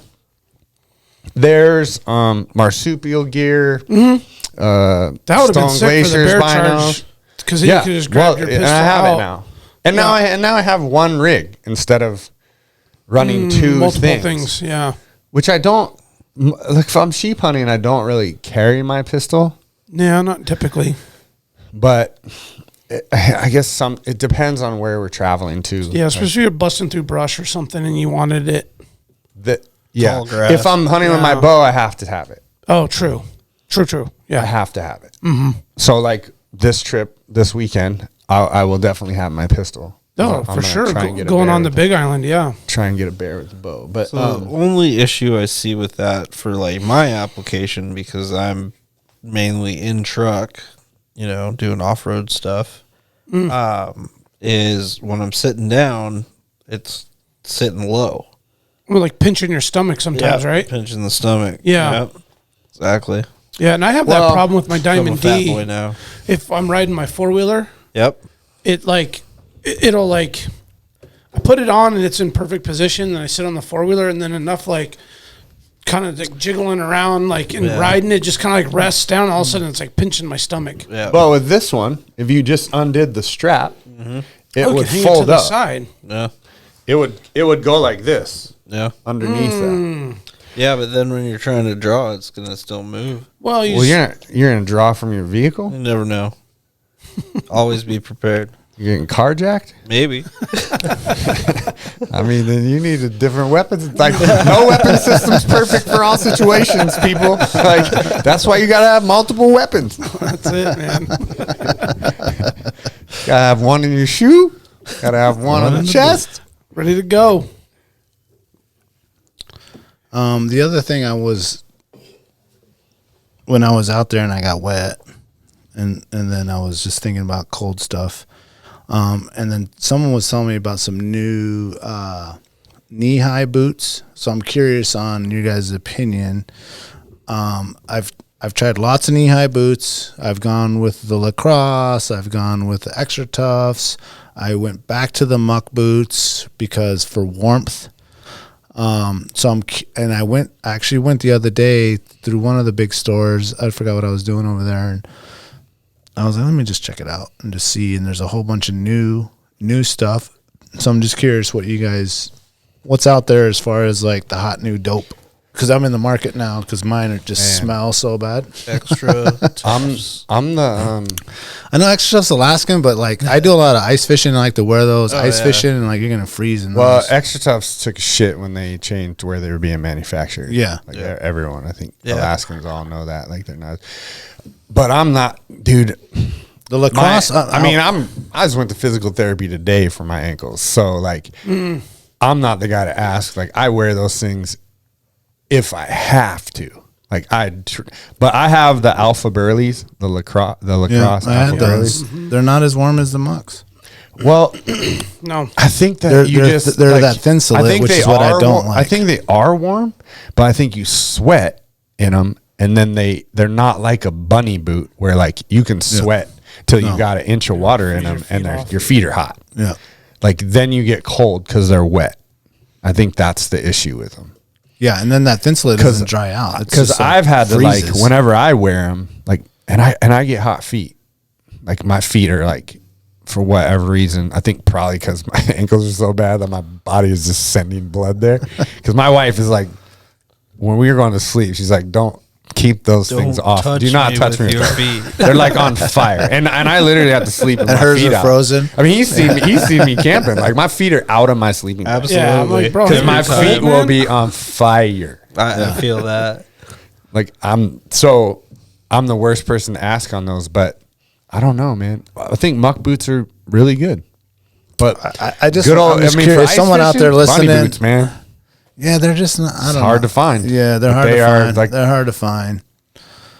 Actually, Russ Miller had the best pair of bunny boots ever because he bought brand new bunny boots and he took them straight to boot country on Old Seward, had them cut the sole off of them and put a Vibram sole. Oh, Nice. And they were like, that's what he wore snow machine. yeah, yeah. And because your snow machine, especially the running boards nowadays, will shred It's gonna bunny tear it boots in no time. Yeah. Or snowboard boots. They won't last. Yeah, you can't wear your nice snowboard boots. Why can't on your someone snow come machine. back with the bunny boot? Like the knee high. I don't know why. The why knee high it's so bunny. hard to find. I have one pair, and I you have a literally pair? and I only. Oh, this is a hilarious story. Actually, there was a lot of shit went down this day, but we went on a ride with a big old group of us. I'm pretty sure every single person in the group was hungover, but we went to Petersville, and we get up there first. James Stevens is with me, and he's with my buddy Manchild, who is probably set Cody up. He's good friends with Cody. He used to be a filmer with Borderline. Jacob Vysotsky, he moved to Boise. But When you said that, I just immediately thought of so we met at Jeff's Benkurt's shop, and we met there in the morning. And for whatever reason, James went inside, and he was like, I was like, what are you doing? Why'd you bring all your gear in here? He's like, oh, I was going to gear up for the drive. And I was like, dude, we got like a 2.5 hour drive, dude. You're going to be like sweating your balls ready to off, hit the bro. mountain right now. By like the time you get, like, we get dressed there. Like, Jeff's got an enclosed trailer. We turn the heater on. Like, Turn the we're heater good. He's on. like, oh, okay. So then we're hanging out there and like chatting. And, you know, James is basically a comedian at all times. So James leaves there without his gear bag. He leaves it at the store. So we get to a gas station. We call it James's gas. Like whenever for years and still to this day, Jacob will text me photos of the gas station. It's the one just past Wasilla on the right that everyone stops at before you get The to Holiday? Yeah. Oh, it's So James Holiday. goes in there. Old Pittman James Holiday. goes in and he's gonna it's an put interesting diesel place. in his truck, and then Jake's putting gas in the sleds. So they're at like both pumps. James goes in and prepays cash, and never Damn, can you still do that? and never puts the diesel in his truck because he's back there because he's so rattled because he forgot all his gear. Yeah. Because he's now he realized that his gear's gone, so he forgets to put gas in his truck. So we literally leave there. We get to Big Oh, Lake. He's no. like, I have I to stop didn't for even- fuel. I was like, you got fuel? He's like, nah, man, I prepaid and I didn't pump it. And I was like, oh my God, a bro. hot mess. I was like, then we get to Petersville and he now realizes that he doesn't have a gas cap on his snow machine. Oh no. He didn't put it back on. So Shit. I'm like taking like Just one of stainless those steel trips. wire and a beer can and like wiring it on there. And what gear did he? And I had extra gear. So I was like, Okay, because he enough was to like, get I'm him going through? home over this. And I was like, no, bro, I got everything. So we get there and I have everything. I have like double of pretty much everything between all of us. But I forgot my boots. So I went to, I don't know how much time you guys have spent, but like at the turnoff, like Petersville Road, across the street is Walmart. It's Trapper Creek. Walmart. Yeah, but it's called Walmart. He's got everything. He had one pair of bunny boots. Just and your they were size? size 10 and a half. No. $90. That's where you found your fucking bunny boots? $90 Damn. You're an brand asshole. new. Wow. Brand new. Wow. It was meant to be. That's my Those were bunny your boots. boots. Yep. That's They're funny. mine. Well, I'll say Yeah, one pair. when you Oh, go on these God, trips your and it's feet just were like sweating. strike one, strike two, strike three, things just happening, dude. A lot of times I'm just like, call it. I'm not going. James called it. This is like not meant He to didn't be. ride. Like when we're gonna go on the couples He never ride. did ride. No, he didn't. He's like, screw it. Yeah, He's good like, for him because he probably would have got hurt or something. Yeah, I'm just put his saying that's shit in like a fucking sign crevasse. happening. Like on the couples ride, I was gonna go and it was like this thing happened, trailer messed up. Oh, yeah. This you happened. couldn't even get out of the driveway. That I was like, no. yo. I was like, I'm not even gonna go What, any what, further. what, dude. what ended up being like the U-joint went out in your truck or something at the end? Or what Yes, was it? yeah, Or no, something on the four-wheeler. Like, It was some on the four Fell wheeler, apart on the trailer. and then there's like grease coming. There's like three things in a row, and I was They just say like, it comes in nope. threes, right? Yep. Yeah. And then I just knew. Every I was time. like, sorry, honey. Well, once you got to the third one, you're going to clear. nah, that was it. I just unloaded. But if you're everything. at 2 and now you're going to start your ride, Yeah, you're just that's when you're like, yeah, you guys were missed on the ride, man. Because, you guys like the part of that core group. yeah. I was like, man, it's not Well, the same. we with gotta, the you gotta, Buitragos. you guys gotta come out. We do a couples ride, and even if some fans want to come or I people kind of that feel like listeners. it's just really more of like just that like annual spring ride. I know Yeah. Chad mentioned he doesn't really like dipping his razor in that silt, and I don't really like it Oh, either. I'll do it. I'll I'll do it do just it, like that but- one time a year. yeah, I'll do that. And it's usually not too crazy bad with like the. We've the- had the great mess. weather. I mean, I missed the. I've been bad back weather. there numerous Yeah, times. we had shitty- we I had do pretty shitty enjoy the weather. views, and I do enjoy. Yeah. And if it's just like the couples ride, and we're not just like That's what it is. rallying, and if No. you're not in front, you're choking on glacier silt dust. It's just like a, Then I'm It's a good. mosey I'll do posey it. ride. Yeah. yeah. I was going with the Hickle I'll dudes, and lead. like everyone's in like turbos, Oh. trying to blow your windshield out with the rocks. Like, Yeah. No, we're like, bro, you break my windshield, I'm gonna come smash shit on your Yeah, till you I gotta get go to find somebody till 'cause I you get to got lost. $800. I'm gonna break shit on your. no, rig. it's literally like a 9 to 9 trip. Like it's all day. Yeah. We're Oh, slow. yeah. We I'm into that. cruise. We have Yeah, a I'll huge definitely lunch do at the that. Yeah. glacier. Fire. Lots of beverages. Yeah. Yeah. No, it's a good time. Unfortunately, I don't have a passenger seat. Just you- bring the truck. No. The truck is the not ramp? going to the glacier. What, you don't got a roll cage and some fucking No, not yet. 4-point harnesses in that Not thing yet. That's the plan. Getting there? Because that'll make it. That's a good time of year for. I mean, that'll make it any time. Oh, but I mean, a spring ride is like perfect though. I'm down 'Cause to everything's go. low. There's not lots of mud. yeah. It's not like overgrown yet. Like Yeah. it's just money, man. That's the perfect time. You guys do any rabbit hunting when you're out there? No. I actually never seen a rabbit out there. Lots of birds. No, we I saw a wolf out there once. We're mostly just long time ago. Cruising. we're just cruising.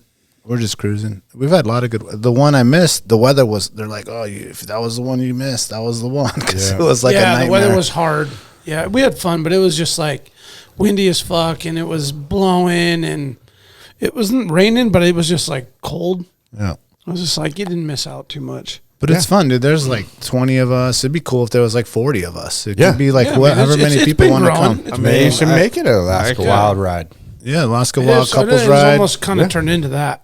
Yeah. Well, we'll announce the date then as we come our up, and, group. and people that want to come up and just hang out. And I think we made a little video Is that last like year. May? We'll get April, the Toyota May? group in. Earlier the Yoda better. Squad? Yeah. For some reason, we all had I stuff like that. going on, so we didn't get it until later. Yeah. We went like late this time, Anybody like need later another than we normally do. Cold shot. I'll do one more. Yeah, King Street. I'll do another one. yeah. Awesome. But man, if like we've even done them as early as like early April, I'm down for whatever. I mean, last 2 years we've just had a lot of snow. I got new ball joints. I'm ready. Yeah, you are. Yeah. I got to redo CVs. Field service. Is that Yoda running? That. Oh, it runs. Yeah? Yeah. I mean, like full go. 4-wheel drive. No. Oh. Yeah, I'm gonna replace the CVs on it and see if that is the issue. You've had that a long time. It's been good to you. Yeah. Yeah. Explain what your rig is. So it's a 98 4Runner. Yep. Old Yoder. Oh, there's the other one. Gracias. The dry. That's it. That's it? Yeah. That's all you get for That's fine. ciders. Yeah, I think there's only those. I might have put a couple more in there, but I didn't have the extra dries. That one's good too. What's the build on that? What's it set up? Like crap. Well, I mean, you're passionate about off roading and Oh, yeah, the whole thing. I know definitely. that's probably like your starter rig that you kind of got into it. That's not the starter rig. The starter was a first gen 4Runner, Oh, okay. and that was my first vehicle. Mm-hmm. But That's my favorite 4Runner. mine too. That Yeah. first gen. Solid front axle, Yeah. bulletproof. God, when you see a clean one, you're just like, ooh, that's nice. Definitely. Yeah, our It's like painter that Chris has original one like of those. Isuzu Trooper too. I don't know why I like those too. Brent has one of those. Yeah, those are sick A too. few of Just those. kind of squarey, like Yeah. Isn't like the Samurai kind of like almost a Yeah. similar A lot of guys build like a those. favorite, Yeah. just like has the perfect specification for It's a small body. almost kind of like the original side by side, Yeah. almost in a way. Pretty much. yeah. I mean, yeah. you figure the size of them, and Basically, it was. Yeah. you know, Yeah. except for air conditioning and maybe Taped up. power windows. And Windshield. Well, they all have that now. well, I Get mean, rid yeah, of that I mean, it's AC before real the- quick. I mean, I don't. They but I cost know the same people now. that do. They cost More. Yeah, they cost Way more more now. than a Samurai. You can buy 2 Samurais for a Defender 6-wheeler. Who was it? We did the spring ride. Was it Roger? Or was it Roger who had the power windows? Yeah, oh, yeah. I was like, for Big fuck's rush. sake, man! Power My windows, parents bro. have power windows on the Defender. Yeah. Oh, yeah. It's ridiculous. Chambers, Yeah. Ben. They Yeah, all their got side that. by sides cost Do more they- than my truck. They roll up next to me at like Mine too. Eureka. He's like in a t-shirt. It's at night, and he like cracks the window. He's like, "Is it cold out there?" It's cold out there, man. I have to pee, but I don't. Should I? Nah, Get bro, it's nice. Those dudes that gotta pee, they should just put a little like drain thing there, just like a I mean, you funnel. could. You absolutely could. Never even have And to get there's out. holes in the floor. You'd have to put one of those like urinal pucks down Yeah, there. yeah, just down there. So it doesn't smell. No, you gotta do like the Dodge. What does that fucking Defender weigh? Oh, we can look it no up. idea. 1,800 pounds probably. A lot. At least, dude. Mine's 17. Yeah.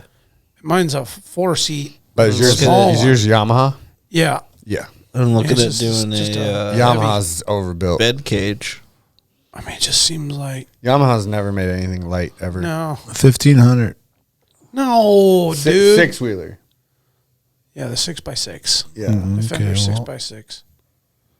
6x6. Wait, yeah. If you ain't going 6x6, what are you doing? Just saying. Just stopping in Chicago for it. Saving money on tires. 2,000. Oh shit. Damn, I feel like it's Claim still dry gotta be weight more is than that. 1944. Wow. Well, that's what that says. crazy. Yeah, How is that? 1945, How is that? 2,000. 19, 4 of my snow machines. and mine's 1,700. Just your little 4 one? Damn. Yeah. the Because Wolverine. Yamahas are That shit is overbuilt, just bro.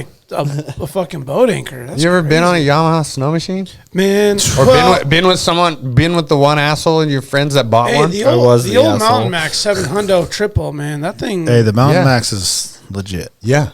but tell when you they that. went 4-stroke, man, Till it was you get just, stuck. It was just, nah, they're not even fun to ride, dude. No. Not even fun to ride. I towed Not some fun to caribou even with ride with. That Yamaha stowed some caribou. Your boy gets stuck. You gotta like look like you gotta act like you didn't see him and shit. You're like, Where, You just where's he carve at? the other way. Where's he 100%. at? Oh, yeah, where's he I at? used to do that to Gonzalez all the time. Dude, I didn't see you, bro. I'm sorry. What? Oh, man. I didn't see you till all your 4 son of is those so dudes were over there quiet, helping man. I you. can't Yeah, so see much you. power, right? You really gotta wear brighter clothes. I told you not to wear that black coat.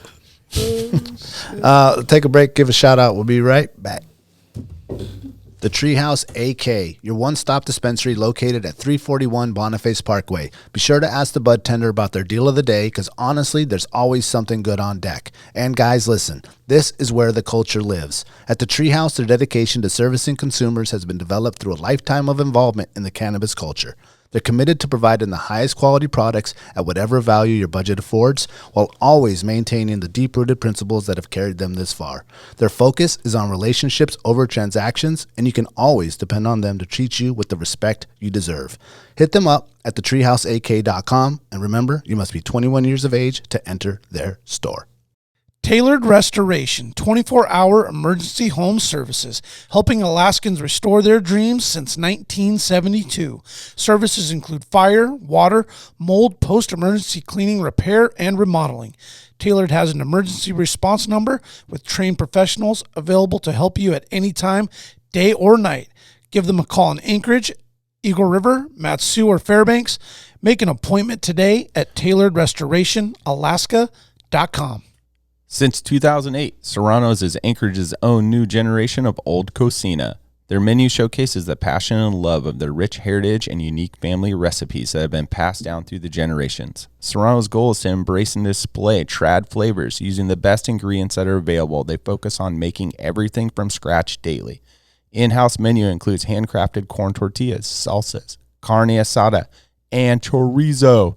But don't take their word for it. Experience their tradition and sabor for yourself. Locations on Tudor and Northern Lights, both with new tequila bars. Check out their daily specials at serranosmexicangrill.com. The Connoisseur Lounge, located in the heart of Palmer, Alaska. The Connoisseur Lounge is Palmer's first locally owned and operated cannabis retailer. Their beautiful store is located at 226 Evergreen Avenue. The Connoisseur Lounge has exclusive cannabis products such as Snowcap Romance, Aurora Haze, Super Glue, and one of our favorites, Sugar Cookies. And if you're not into the flower, the Connoisseur can hook you up with edibles, vape supplies, and a ton of CBD options for all your health and inflammation needs. Check out their daily deals at theconnoisseurlounge.net, or even better, stop by the lounge today. Remember, you must be 21 years of age to enter their store. You got a name for this thing? Yeah, that's Rowdy. Rowdy. Rowdy Piper, baby. It's Rowdy the MG Runner. Rowdy the MG Runner. Yeah. We're looking at a picture of this. That's a what, 2003? No, 98. 98. Yep. 98. Is that the same body style, though? Yeah. Yeah. So it throws me off the Toyotas. We were talking to with Alex earlier. Cool dude, random dude to meet. Yeah. Like, perfect timing. Yeah, he just wanted to hang the Power out. Tune Taco, what is it, AK Taco Tuners? AK Taco Tuners, yeah. Yeah, get a hold of that guy. He'll hook you up. But he was like, yeah, because I was like, here's a 16. And he kind of looked at me, it's a 20. And I'm like, damn, man, like it's the same body style. So I can't tell. Yeah. I don't know. Yeah, since 05, I think. I mean, you can probably tell by like colors or certain variations of years if you're a super Toyota geek, but I'm not that. No, I don't know him. Yeah. Yeah. That's a good looking rig, man. Thank you. Yeah. To get her ready for next spring, bro. I'm trying. Yeah, for the couple's ride. Yeah. It's kind of just like spring. Like I said, I don't have a So I invited Nikki last year. She rode with us. Oh, she did. Yeah, and it was fun. And like she's like, could you guys mind just quit calling it the couple's ride?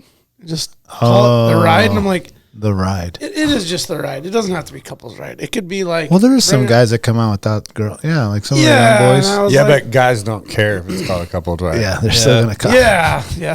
You'll be my couple, Brian. Girls care. It's like, how about a +1? Yeah. All right, just a +1. +1 It could be whatever it is. Or we could just be the Alaska Could Wild be a +2 ride. Open seasoner. Plus. Shit. Who's on the list? +1 ride. Plus slide. +1 ride. But that would be cool to bring out all the Yoda gang. Yeah. Mm-hmm. All those boys out there at the same time. And girls. And girls, yeah. Yeah.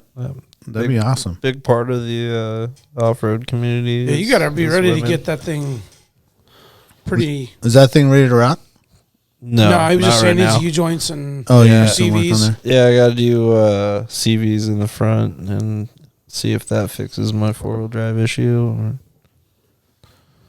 All right, well, hopefully it does. Get her up and running. You have an ATV or something? No. That's it? That's my ATV. There you go. You have a fat tire bike? No. Looks like you might be walking. You have bunny Get boots? that 4-wheel drive fix. I just have to put him in the back of the Wolverine, dude. Yeah. I mean, There you go. I made it add some more further weight. than most people Exactly. on Purington in 2-wheel drive on a wet Oh, day. yeah. Oh, yeah. Well, and they conveniently put 6 cup holders in a 4-seat rig. I'm like, okay. What are you trying to say? Double Stay fist. hydrated, baby. Stay hydrated. Stay hydrated. That's what they're trying to say, man. I look in the back. I'm like, I need one for now and one Back- for later. Do they have the cup holder that's a warmer yet? So you keep the coffee warm or the soup warm or something? Yeah, you just get the It's called a Yeti, bro. bottle I bet warmer. you someone has it. Yeah. I bet you someone has it. For sure. Ooh, Freshie? there it is. Needs to be like German cars where like the glove box is air conditioned. I'll keep it cool. Keep your gun cold. Melt your chocolate. Don't. Is that what it's for? Yeah. Really? Yeah. They're that much into chocolate? Yeah. I mean, I'm really into chocolate. Those Kinder's dark chocolate, salted dark chocolate caramel ones at Costco. Yeah. Dude, I have 2 a night. It's a thing. Right about 11 think- o'clock. Right, I do it between the second and third period of whatever hockey game. I told Rena she had to stop buying the chocolate almonds. Yeah. Costco Oh, okay. ones? Yeah. Dude. Oh, don't get this then. Did she stop buying them? Well, No. for a little while, and then all of a sudden appear in the pantry, and I'm like, Yeah. So I am with the well, don't. peanut butter I'm, pretzels. in my mind, I'm like, don't judge me when you walk around the corner and I'm sitting there and they're in my arm, and I'm like,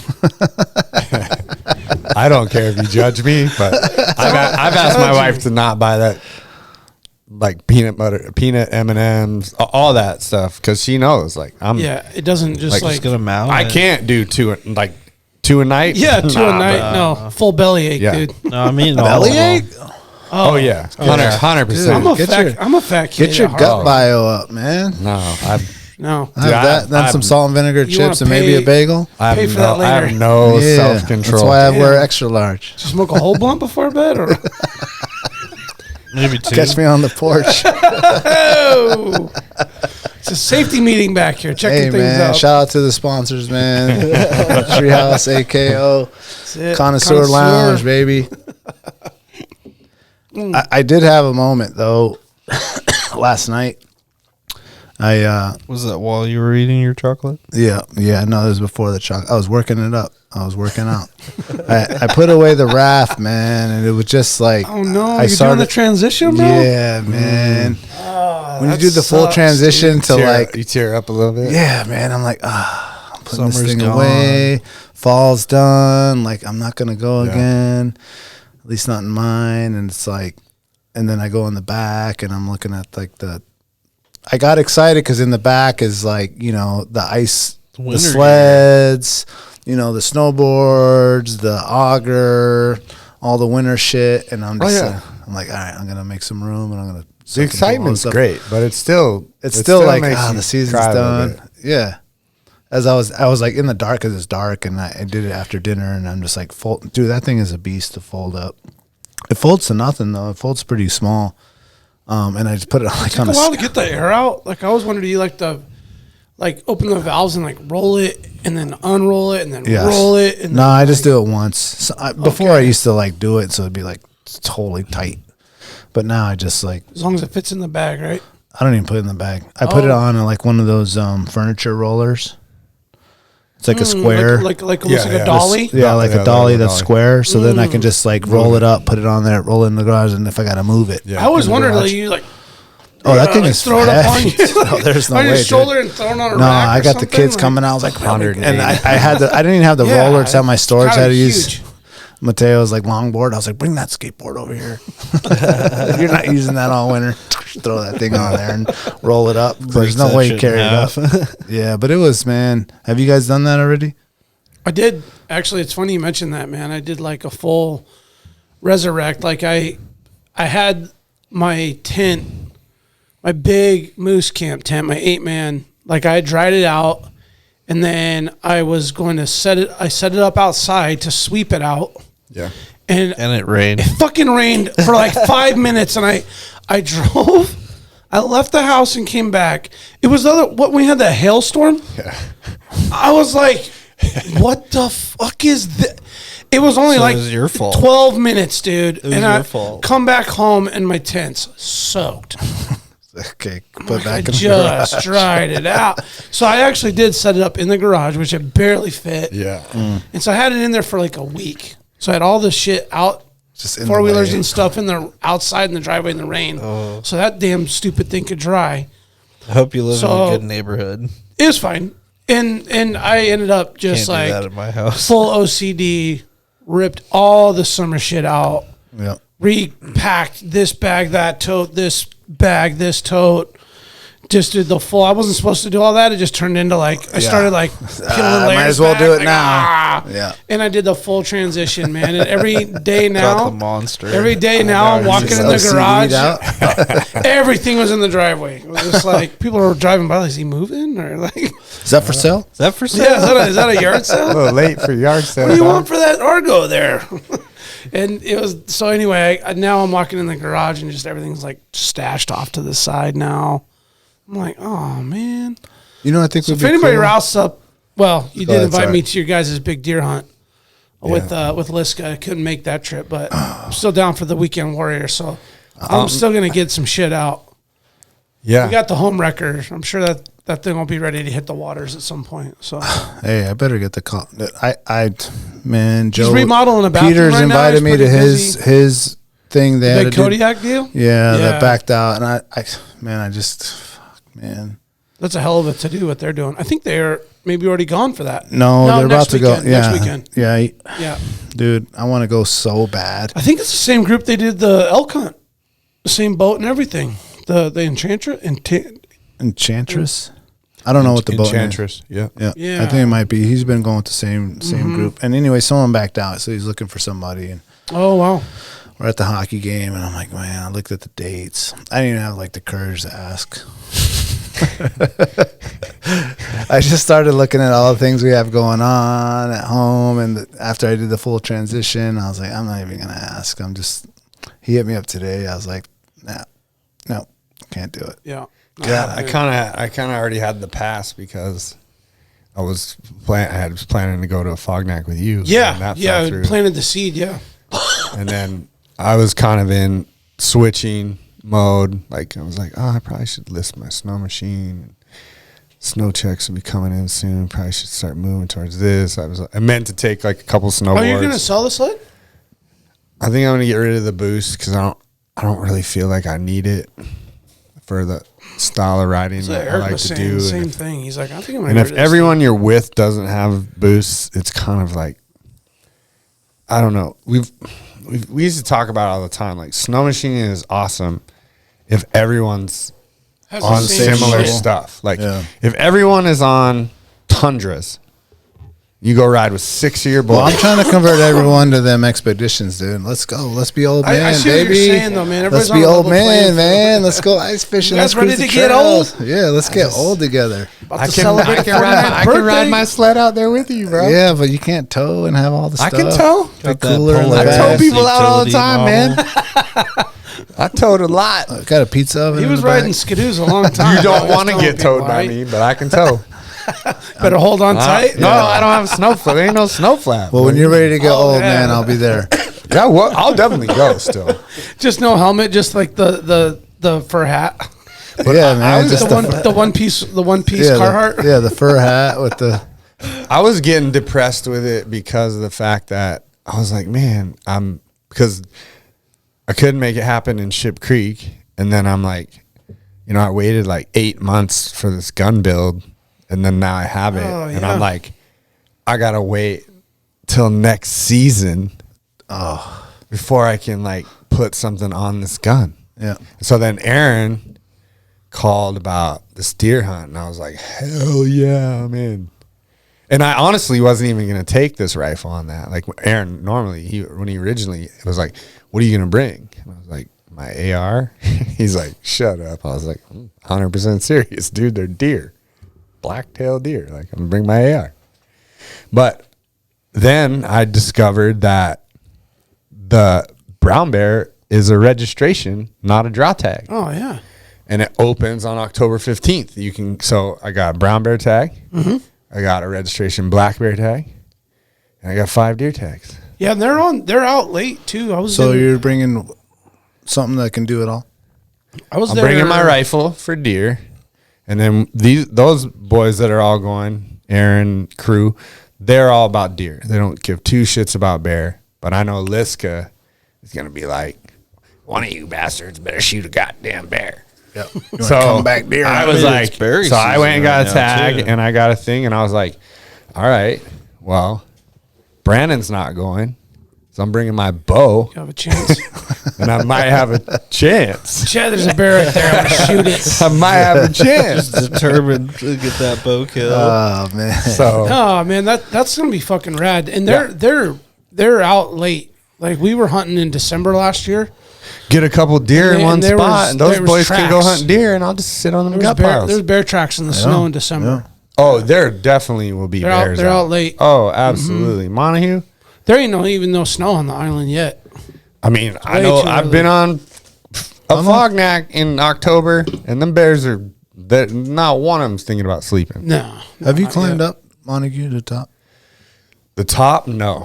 I've only been on Montague twice in my life. Once was when I was like 15, and I went there on a deer hunt with my dad. Yeah.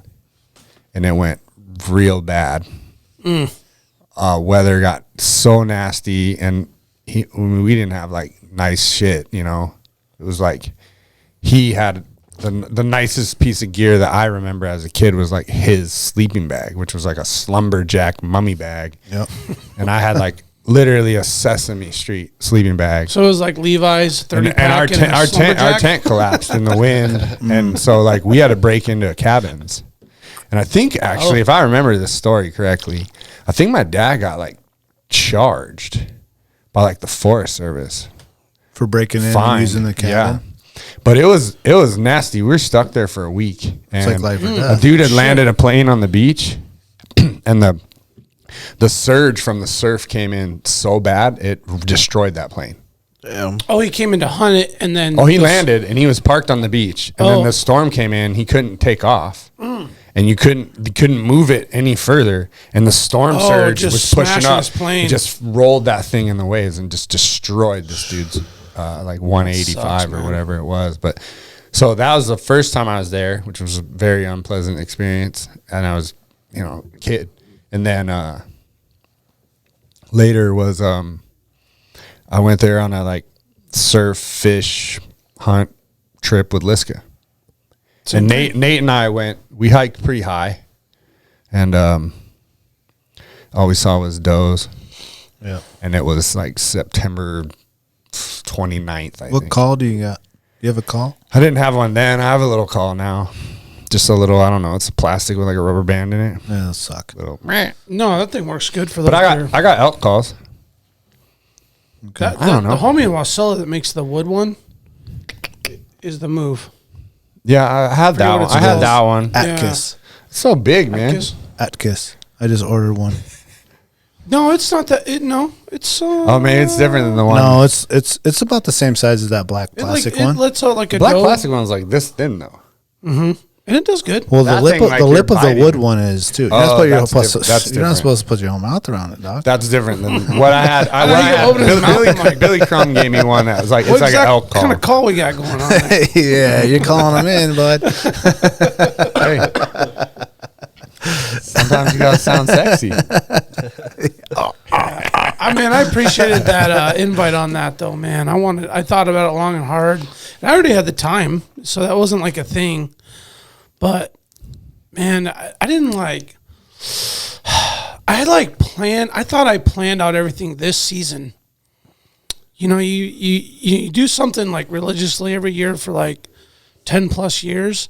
You find like the right approach at the time off, the season, you find all the sweet spots, and then rhythm. That's a really good way to put it. And what I thought I really figured out this year was like time spacing with like the commitment to time away from family, work, and like the balance of all that. And I did really, really good this year. Like the best I've ever done as far as like spreading it out where had the least amount of impact on like the family and the kids and like. So did you hunt disruption less this year?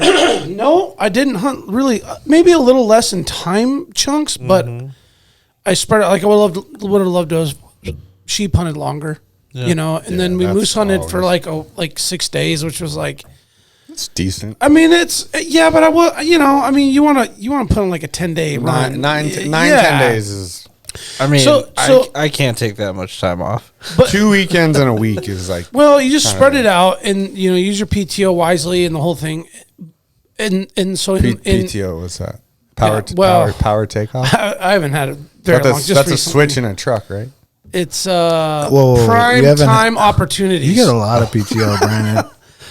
Well, no, it may seem like it, but You had like a month and a half this year. That's I added it up because I was like, this dude's got a lot of time off. I've never 4 weeks. I've never had a Just a job. week. 4 weeks. Okay, 4 weeks probably sounds about right. 4 Can't weeks say it was. off, I don't dude? think it was all paid though. 4 I get weeks of 7 paid days. vacation. I don't think That's it was all all you get? paid. Yeah, with Well, the, and then the summer. Even like 2 weeks And paid Christmas and break. 2 weeks unpaid. That's what I'm saying. That's crazy. Oh yeah. I forgot about that. Forgot about Christmas break That's and, because you're and corporate. spring break and fall break and Well, and I was hoping it would like Thanksgiving start and- early with the Arizona trip, and so I was like, well, dude, only reason- we got to figure that out. hunting still. season starts in January now. They'll be releasing that stuff in November here. Well, what I was gonna say is like this time came. It was like 3 weeks later. Now it was like planning the fogneck hunt, Yeah. and it was just like And you're shit out of started PTO. stacking up to where it was like it ended up just feeling like a really bad time to be gone. So it just again felt like it just wasn't meant to be. Well, Even because though you had a planned trip and then you unplanned, and then now to like replan. Well, It kind of feels like now you change these commitments and you kind of make commitments to things. I think what it Yeah, is I you feel have a feeling of what's going on in your home with your wife that's what I and your mean. kids and all the things that are going on. Yeah. And you realize I'm going to push it too far. Yeah. If I like ask for going- this or if I try, I mean, of course I could do it. I could go on the deer trip. I Oh, could yeah, do make anything it I want to happen. do. Yeah, make it You happen. know what I'm saying? But you know what? Also, I'm putting a lot of time and Yeah. pressure on the wife and the kids to like handle everything It's else. not worth it for deer. Exactly. Well, I it's mean, just- it it's is worth just it. like- It's not Or worth el- it if for it's the elk? for the extra strain or stress Yeah. that it puts on the household. You know what I'm saying? And everyone's like ability to be flexible. Well, the trade just it like has the to be battle. like even money to even money. Like Yeah. this much stress has to be like this much relief for Yeah. me. Yes. Yeah. And if it's like a trip that Well- you're like, it'll be fun. And I wanted to like emphasize it not and like- share it with you guys and like the listeners in terms of like the whole glorified like social media. These dudes are out doing it and there's that and the other. And like the reality is it was like what Daniel said earlier. It was like I almost couldn't like consciously leave on the trip. Like free conscience of like I'm going out into the wild and turn the cell phone off and like in reach my wife and buddies. I'm doing good and like go on this like epic memorable hunt. It was like way too much heavy shit was like going on. It was like full swing, all the sports with the kids, and I'm like, fuck, man. When I planned this in February, Nope. I wasn't really thinking about all the shit going on 5 in months the of moment. rain. yeah. But just all of it was like, man, I'm like forcing this one. Well, your work season is getting Yeah, heavy all of it. right It was just then. like, man, damn it! Like right when I thought I had it all like dialed, I'm like, And that was damn, even man, like the Weekend Warrior one we were supposed to do. like it was hard enough to just do an overnighter. Yeah. And that was even pushing it. I mean, it was like I left Harper's birthday party. So like Yeah. right in the truck to the trail and you know what I There mean? goes Brandon. And then it was, yeah, but it was still all good and checked off and I fulfilled But I my think that you have a obligations, but feel yeah, for your family and like your scheduling. just the reality of it was like, fuck, man, like it just doesn't feel right. I to definitely go feel right that. now. So, my wife was diagnosed with myasthenia gravis, rare autoimmune disease, in 2017. My truck broke down in 2017, same time frame, and really since then, you know, it's not only just the money to fix the truck; it is a lot of the kind of guilt feeling because she doesn't want to go out anymore. So I mean, like it's hard for you to get riled up about wanting to go out if like she's not coming with you, and then being cool with leaving her while you're going out to do the thing, right? To do fun shit without her. Yeah, it's like that was our thing before. I mean, she didn't really like off-roading, but it's hard to like get really excited about going out and enjoying something you're passionate about if your mind isn't in the right place to be unlocked to like the fun and the adventure. And because if your mind's still like, back in town, what's the point of it? Yeah, it's kind of hard. Like, and a lot of times you can break away from that. Like, shit, even leading up to going on the first sheep hunt of the year, which is kind of like an early, kind of comes up on you. You're like, you're fishing, you're camping, you're enjoying your summer, you're doing lake life, you're hiking, you do all this Alaska cool shit, and then like, oh shit, I got to pack for a fucking hunt next week. The sheep, and you kind of catch you off guard, and so there's a little bit of that scrambly feel, but once you get out there, it's like, whew, good. I kind of liked sheep hunting in September this year just because of the fact that there was no pressure, huh? Well, it's not really the pressure. Like, I mean, just the pressure as it arrives and like everybody's hyping it up and going to do it. And I just feel like you know, if hunting was my wife's thing too, then I wouldn't even have to think about it. But August is still like a really good month of summer. Yeah. For like shit to do with your family. And so like you're going at a time where like they would still want to do stuff. You know, September it's like your wife don't give a shit if you're going camping. I'm good to go. You know, she's like, I'm not trying to be cold and wet. Like, have a good time. She's like, I got my fix. Recommend you fell in the Kenai. I told you. Soup. Yeah. Me and Noah are warm. You know what I mean? So like that August is still kind of that, like, it's a good month in Alaska. I mean, I don't have that issue. I can go year round because I'm in a nice warm truck. Sure. But I mean, I wanted to bring up, if it's okay. Yeah. Absolutely. Your wife's, you said it was, what was the name of what? Myasthenia Gravis. Myasthenia Gravis. Yep. So the translation for that is grave muscle weakness.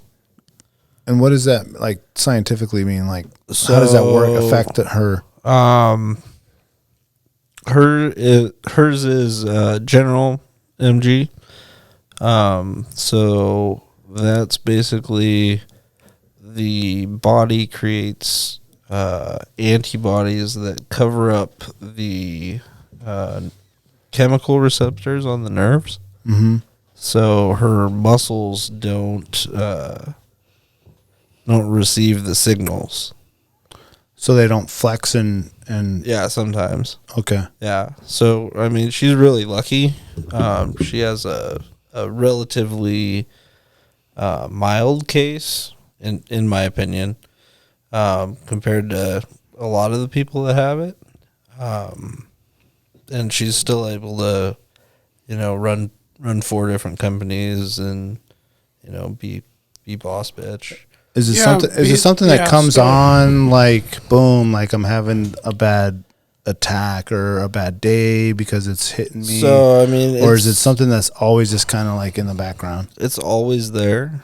So a lot of the things that they relate to is like spoons. So you have a certain amount of spoons, which are the things that you can do in a day. Okay. Like, and some days you have less spoons than other days. I never heard of that. Yeah. That makes sense though. Yeah. Like if you have 24 spoons a day and sometimes like I'm sometimes too much. So can she combat it with like diet or I mean a lot of autoimmune stuff is like diet influenced. Yeah, some people can. Hers no. She tried like going like keto or carnivore. Oh yeah, we've explored a lot of different things. I want to go carnivore. Yeah, I'm pretty much carnivore. Yeah. I don't know if I can stop with rice. Yeah, rice would be hard to give up. I mean, rice goes good with things. My house, there's no way my wife could give up rice. So explain. Rice cooker? Yeah. Dude. Oh, no, we do it in a pot. No, I in a pot, you know, man. if you're- We if do it you're the old Spanish way. with lemon pepper. That's the best way to make it. Yeah, with your finger. Yep. The I measurement. make the One best, knuckle- I make first the best knuckle? potted rice. Yeah. First knuckle. First knuckle. That's right. So explain, Josh, you brought Good to these go. patches in, which are Yeah. beautiful patches. These are, man, these got to be what, 4x3? 5x3. Yeah, 5x3 big ones. inches, Yeah, they're black big. with a nice teal thing on there that say Skull candy. Skull Candy. Divided Skull we are Flake. weak, together Skull we are Flake. strong. Yeah. Skull Flake _ off-road. We didn't mention Yeah. that on Instagram. Skull Flake _ off-road. Yeah. And you have your wife's the disease. Is it disease? This is, yeah. Condition. Condition? I don't know. Disease. I don't know what we're allowed to say Yeah. these days. It's an autoimmune disease. Yeah. Autoimmune disease that she has on there. Yeah. I mean, what was your thinking creating these? And We've already seen the Forerunner. Basically, the idea is to make like an awareness vehicle. You know, like the municipalities a lot of the times do like breast cancer awareness vehicles. Okay. So yeah, we're So you got to put some teal stripes on that thing or something. all the decals are going teal, and then eventually it'll be wrapped. Not 100% sure what the wrap is going to be yet, Yeah. but yeah. That's awesome, man. great So cause, you're man. building awareness, Yeah. building some fun, so that anyone else that has that. So Yeah. where can people, awareness to like if they want to support this, or they know someone that has this immune disease, or Yeah. how can people support this? I mean, so if you want to buy a patch, anyone with Myasthenia Gravis, I'm selling them for $10 a piece. And then anybody that wants to help support the build and, of course, the Purington Bridge project can get them for $20 a piece. Okay. Yeah, and $5 of every purchase is going to the Purington Bridge. All right. Yeah, So it's like a dual cause. exactly. Yeah. Badass. It'd be nice to have, like, if that gets done, some sort of placard or some kind of Yeah. something right there. Well, I mean, like I'm not in the bridge thing for like recognition or anything. So my family owns a cabin out there, so it's kind of like a self-serving. Yeah, but still, it's still Me. something for a greater community. Exactly. I mean, you might have a Exactly. cabin, but there's still hundreds of people that are going back there to use it. Well, and- Exactly. and again, the big picture is like the long-term preservation of a recreational access area Yeah. is public, and it really just helps us get to it because the way it's conditioned now, as we said before, shut it down. You know what Yeah. I mean? It's tearing up the earth. Yeah. Yeah. I mean, you throw a bridge in there, everybody's just gliding right over that area, and Then you got an trail's good to email? go. I have 4 emails. Okay. It sucks. I'll text you 4 of them, and choose one. Yeah, Alaska Wild Project at Gmail is the one. Don't hit me up with your That's the latest and greatest. spam or your quote. I don't know. Just don't email me. I hate it. You can email me. Unless you're Other people don't unless you're email me. inquiring about Alaska Please. Wild Project, Yeah. our products, Yeah, and our then podcast, email me. I don't please. want to sign Any your questions to be petition or. One thing that I don't know if you guys knew, and maybe Brandon saw, but I didn't realize that in the off-road 4x4 like culture industry, that patches were such a huge thing. like part of the Yeah. culture, and that people take these Velcro back patches and they put them on their ceiling on the in headliner. their headliner. Yep. I didn't know that. Yeah. I think that's so rad. I think it's so cool. Like, It's like a symbol. it's like a symbol. Yeah. Yeah. So hit up the website if you have one of those. We have a couple of these patches Yeah. left, and definitely get the what are we calling these?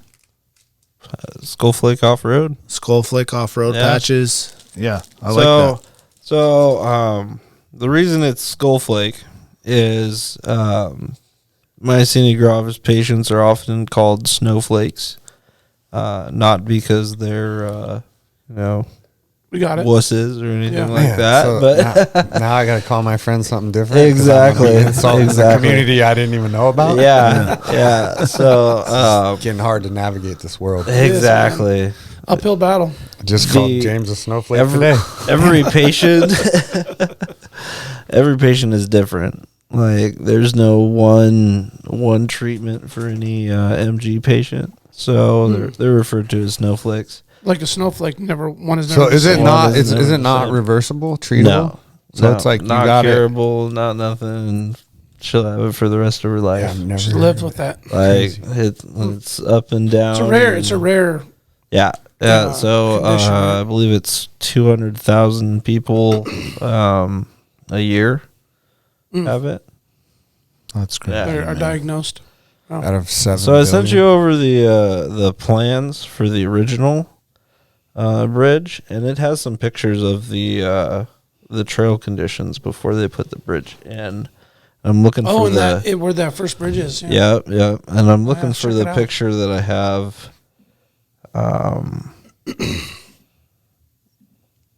Of the current, how it looks with the bridge. Looks good now. Oh yeah, it's beautiful. Okay, you now. got some plans there. Which one you want me to open? That 14. Oh yeah, soup. Oh, that's where the bridge is gonna go. That's where it that's went. the That's the first original bridge. Oh, in the first marsh. Where's the bridge? Oh, This? wow. Yeah. No, yeah. No, over here. That was No, there's no bridge. That's just Okay, logs. okay. That someone was just that was logged it. pre-bridge. Yeah, people just threw that shit in there. holy So- shit. That looks like Soup. not even close to the same. Because you're coming from right to left on that trail, and you hang Yeah. a left right Oh, there, right? geez. And Yep. then- And some Yeah. people would throw logs in there to make a solid path, but with the amount of water that's in there, they just sink. yeah, it's like a bottomless pit, right? Exactly. Is there another one you want me to open?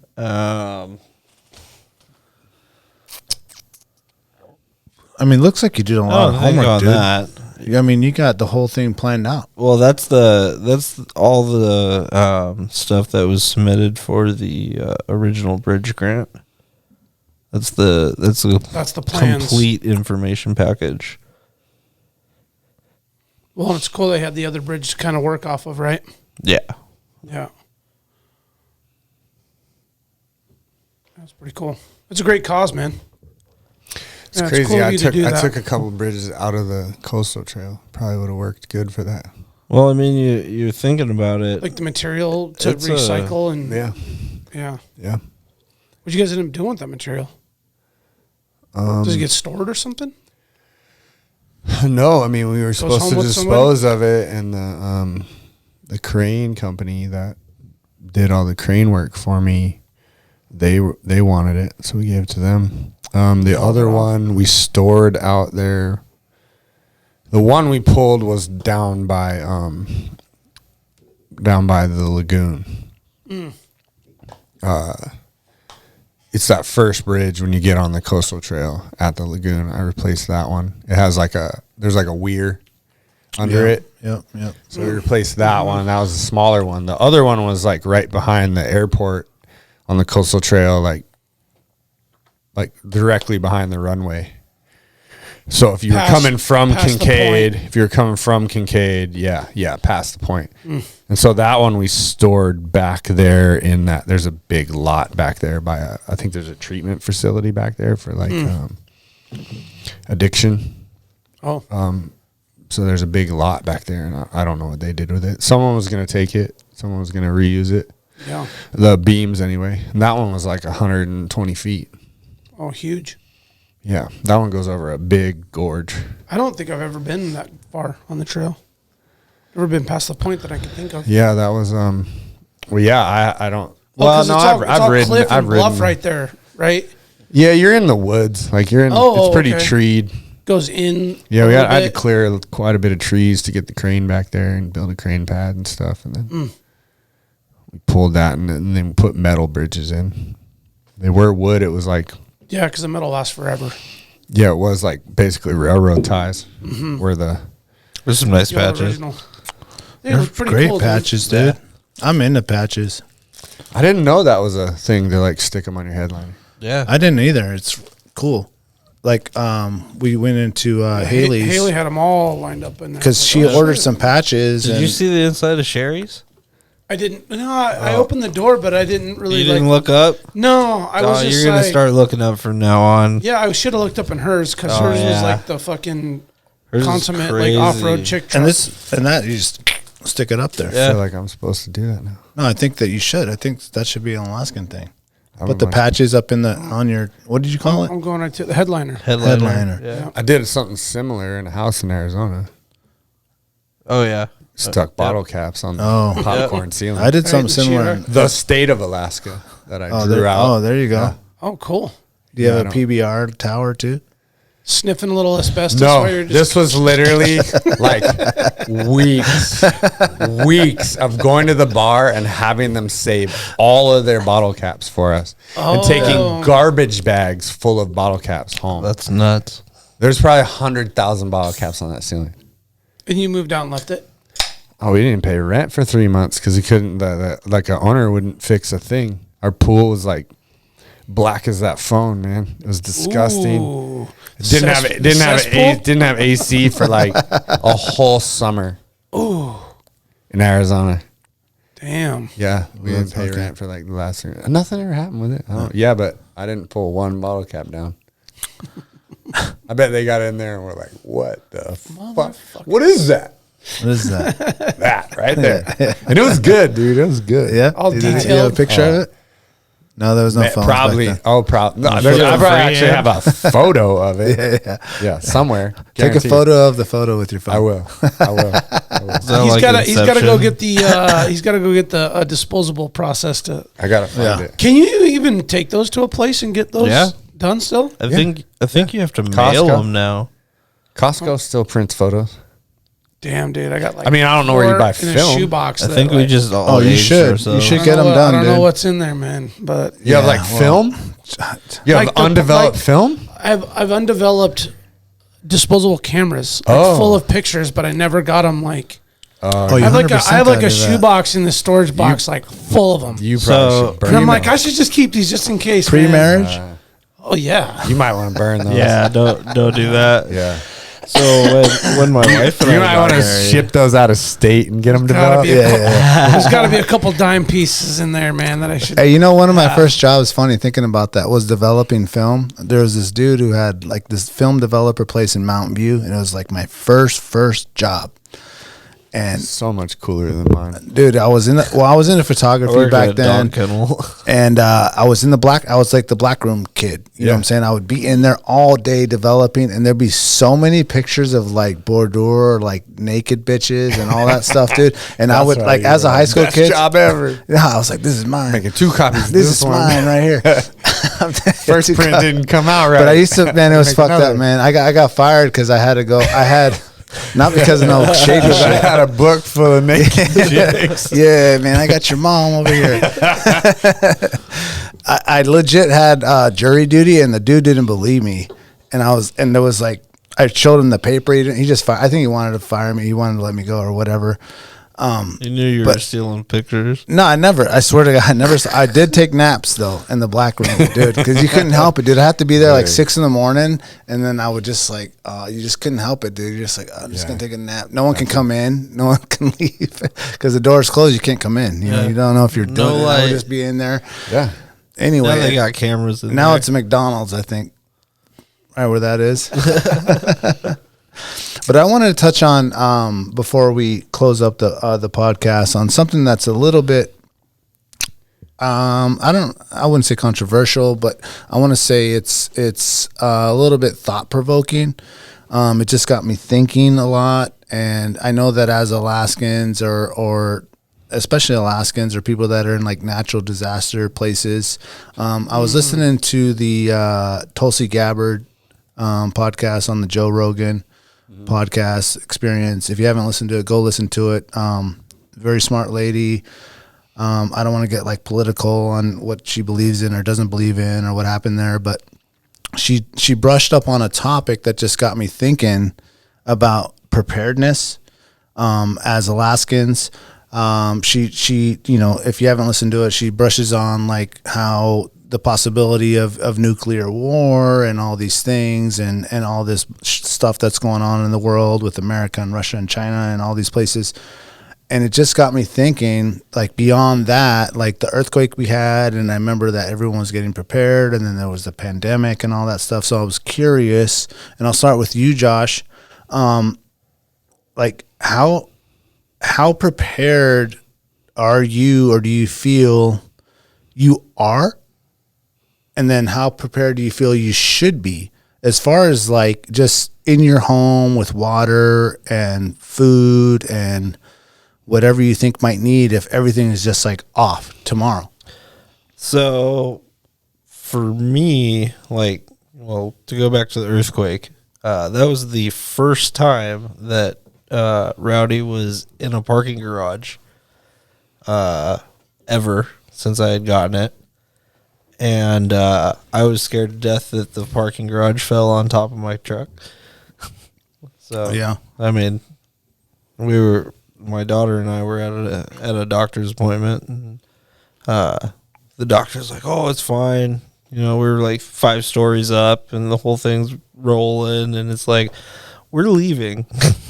Yeah. And but yeah, as far as like preparedness and things, How about like at that moment? At that moment, How prepared were you? And then after that, what did you 0. do? And then as time has passed, yeah, like people kind of like lax on it and stuff like that. Yeah. Like, where are you at now? And I I'm going to mean, just bring like- this across to everybody. Sure. like right now, I have tons of water. Everybody's got a go bag. You know, anything that's essential that can be like stored long periods is What would you say days wise you're ready for? days. Probably like 2 months. Whoa. Well, that's good. Damn, Yeah. that's hella good. Yeah, That's really good. I'm way prepared. I don't think I'm a prepper, but like Sounds like I'm- you are. Do you got a bunker? I wish.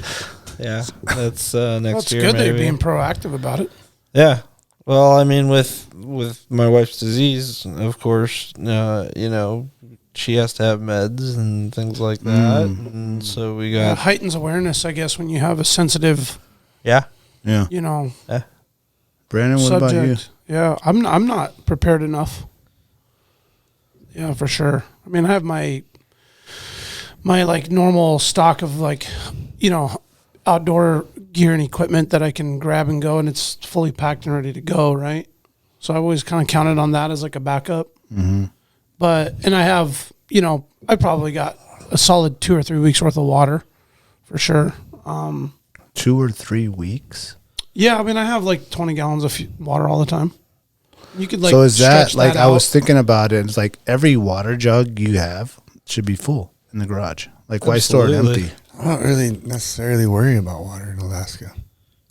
But if you think for immediately like 1 week, Like, you're I mean, not if it going was anywhere. nuclear holocaust and the water was ruined, I mean, then I'd be I have like concerned, but, 15 I- gallons of water just, Well, that's what she I was mean, at all she was times. alluding to. If it falls down to nukes, Yeah, like, Hawaii's we're different fucked. though. You don't got a lot of. But if that has spread through every river and every snow bank I mean, yeah. from mean- here to who knows where. I mean, you better be. I mean, like, I'm not. wishing you had a lot more than I'm just water. prepared for like natural disaster stuff. I'm Yeah. not prepared for nuclear that's- holocaust. Like, Yeah. can you be prepared for that? That's good that you mentioned Like, that. I mean, I 'cause, don't know- like, I not to don't like know. rabbit hole too crazy in this part, but just like in general, that's what I'm thinking is the most like logical thing to be prepared for was like the earthquake, the like So like a a week's massive worth. power outage of some sort where you don't have power in your house for a long time. Yeah, or, you know, generator. like like I have like that, but I feel like when you like you said a go bag, like man, that's a good idea. Well, I think about that, Cool but to where the have, fuck are like- you gonna go? Well, The highway's closed. well, where are you if- I going? mean, I think sometimes maybe you Off-road. like have to go Off road to where? The ocean? Maybe sometimes you have to You can go, go up over maybe you hilltop? have to go to Camp. your neighbors down the street or like your family member's house. Like your house is fucked, and you're gonna go somewhere else. Like have a go, Okay. like gotta leave this. spot. How This big is spot's the go fucked. bag? The magma? I mean, that's a good question. I'm not again. I I'm gotta- not prepared enough to like. I got a military issued green bag, just Like a big- duffel? the big duffel. Yeah. Yeah. Yeah, I mean, I feel like the way I'm sitting, as I can be ready to go in like 45 minutes. That's too long. Really? Well, I can't even go camping in half a day. No. I just meant like if it meant like grabbing the bare essentials and like getting. But what are the going. bare essentials? Well, I mean, there's so many like situations like too long. You say too long for what? Let's say nuclear war. Yeah. No, let's say about a 45 minutes, natural bro. disaster, earthquake. There's no power. There's no water for a I month. feel like I'm gonna stay at my so that's house, like candles, Yeah, I'm gonna stay at my firewood. house. That's like Yeah. you know, stuff's pretty basic. I mean, But I'm saying, like, what is, like, I know that there's obviously different people on the spectrum of this where they're prepared for 2 months. Like, I talk to a lot of people, like, in religious cultures, without naming names, that they are ready for every single family and their thing's ready for 2 months. You know what I'm saying? And that's, like, part of their thing. And then I think to myself, I'm like, man, I'm not ready for 2 months. You know what I'm saying? If everything's done and off, I mean, not nuclear war or nothing crazy, but just like there's no power, there's no water, there's no nothing. Are you ready for 2 months? And you can't go anywhere. Unless you're right next to Campbell Creek. that's what I mean. Like the thing scenarios can vary so drastically. Like I don't think you can be prepared for it. But I mean, the best way you're going to prepare for any of that is just knowledge. Like you got to have the knowledge to like work with what's left. And planning. So Well, I mean, that's what I'm getting to. Is the but planning. planning's Like, kind do of you- hard too because what are you planning for? You don't know what's going to happen. You don't know what road's going to be shut down. You don't know what's going to. Well, let's just say for staying put. In your house? Staying put. So then that's like candles, a heating source. I think the question is, are you really prepared enough right now in this moment for like a long haul? I don't think I'm there for long enough. Yeah. Not like I don't the think 2 month. anybody. I like mean, the some 2 people month might. I game know I'm is- not. I'm You're good not. on water, but I mean, I think people Food, underestimate I the mean- water, dude. Oh, definitely. Yeah. water's a huge thing. I mean, He's telling you we're that going 20 through- gallons isn't that much. It's just, Dude, we're going through almost 8 gallons on a weekend, just like making well, soups. if it's all you had, you would ration and you'd be probably a little bit more like I've just conservative never, with it, I've but- never encountered a experience in my life in Alaska where water was like a scarce thing. an issue. Yeah. Other than like a sheep hunt where I had to go further than I wanted to for it. yeah. But it was there. I mean, You're gonna find we're it. blessed. Like if you know, my man. friends in Arizona, like they're fucked. They're dead. Yeah, They're that's dead in true. 3 days. So it's Like, winter. they're It's winter dead. time. We can thaw. They and can't melt go. snow, They like- can't go find water. Like they can't. We can find water. Everything here is water. Yeah, So like, you can walk down the So if you have a bike water trail and filter, find something. which I do, like, so I mean, I have the Absolutely. equipment, but I think more so, like, I think you need to be like, I mean, do any of you have a tourniquet? yes. Yeah. Yep. I have a full like I said, my chesty is You have it, is like a trauma kit. Like if you needed one yeah. in the next 5 minutes, you could get it. Yeah. No. You have Yes. it here? It's in the truck. Okay. I don't. Mine's in my garage. I don't know how to do it, but There's 2 in my truck. I don't keep have one in one the like truck? that That's a good close. idea. One in my door. I should, because I do CPR every 2 years. I should just keep the thing and Yeah. put it all over the place. Yeah. And a trauma kit is not the same as a first aid kit. No. No, I that's think true. I Not think even really close. what maybe you're alluding to is like, are we all like ready? Like, Absolutely Are not. you alluding to Red Dawn? Because I'm ready for that shit. oh, dude. Not You- talking you about guys hear- ammo. Did you guys hear about this How new much guns you Red got? Dawn? I mean, Listen, if you He's die like, of thirst, bring that it. ammo ain't gonna matter. he's like, you're 3 miles away. I've been drinking enemy's blood. I mean, I don't need water. You think about it. If we had a nuclear war go off, I'm not concerned about water at that point. No. I'm concerned Or just about any of why it. my family's 'Cause- glowing. we're in a key strategic spot. So if nukes go off, we're gonna get hit, and we don't have anything to worry about. I mean, I think we have a lot to worry about. No, we'd be I don't- dead. I mean, I don't that think. happens. Why would you nuke Alaska? Yeah, it's not a huge population center, but Like, I don't- it Well, is- okay, it how is about this? strategic Let's and transition into simple Okay, things. yes. Simple things That's that you kinda could what I- do. Yeah. Like it just got me thinking after I listened to that. I was like, well, I have all these empty water jugs in my garage. I mean, I have empty propane tanks. Why don't I just have all this stuff like full? Then what's the Yeah. schedule for changing out your water? Because maybe you have enough for you, but what about your neighbor and your other neighbor and the old lady across the street? Like, they're gonna need help. You know, if Maybe you they got are, yeah. or a family member that's I gotta come to you. listen to my neighbors. Now you want to be so, instead of just surviving. Now you want to be a hero. Now he's a That's community a whole guy. lot more preparation, bro. It's either that or it's He's like, all come against the to wall." me, jungle friends. Yes, No. Yes. Yeah, I mean, there's a lot of. I think like your skill set is going to become like if it gets real bad, like your general skill set is going to be what keeps you alive. It's not Why you storing need a bunch of kitted out Yeah. off-road. jarred In my- salmon and Yes. Yeah, beets and shit. in my mind, I feel like should you have a preparedness kit enough for injury, sickness, yeah, clothing, yeah. and then like food and water for at least a week to just like You need a way to fucking- purify water. just something like that. I also think that they should make, I don't know if it's out there, some sort of antibiotic kit They that you do. can buy. Oh yeah. They do have that you can have in your thing. Oh, what is it? Where can people find Like a that? first aid store. North American Rescue. Okay, you can buy the like Z-Pack or whatever you need. NAR makes a ton of unbelievable stuff For general kits. public? They have kits like, yeah, I mean they have Different kits built for levels. like fishermen, a hunter, for your car, and you should have that shit in Every your car. day. Like you should Yeah, have a oh, blowout yeah, bag yeah, in your car. yeah. Like that's what I'm saying. I have Right, with your I have a jumper cables tourniquet and that's all your in my stuff. rear. It's in my rear door in the holder. Yep. Like it's in the door handle. that's So very that's true, like man. if I need that. Yeah. Because that's a huge movement. I just that's carry a my movement chesty that'll- everywhere. like a lot of people don't really know about that movement. It doesn't get as much attention as like CPR. And CPR is like way less important than the stop the bleed movement, which was like everyone on this planet should know how to use a tourniquet Yep. and should have a tourniquet.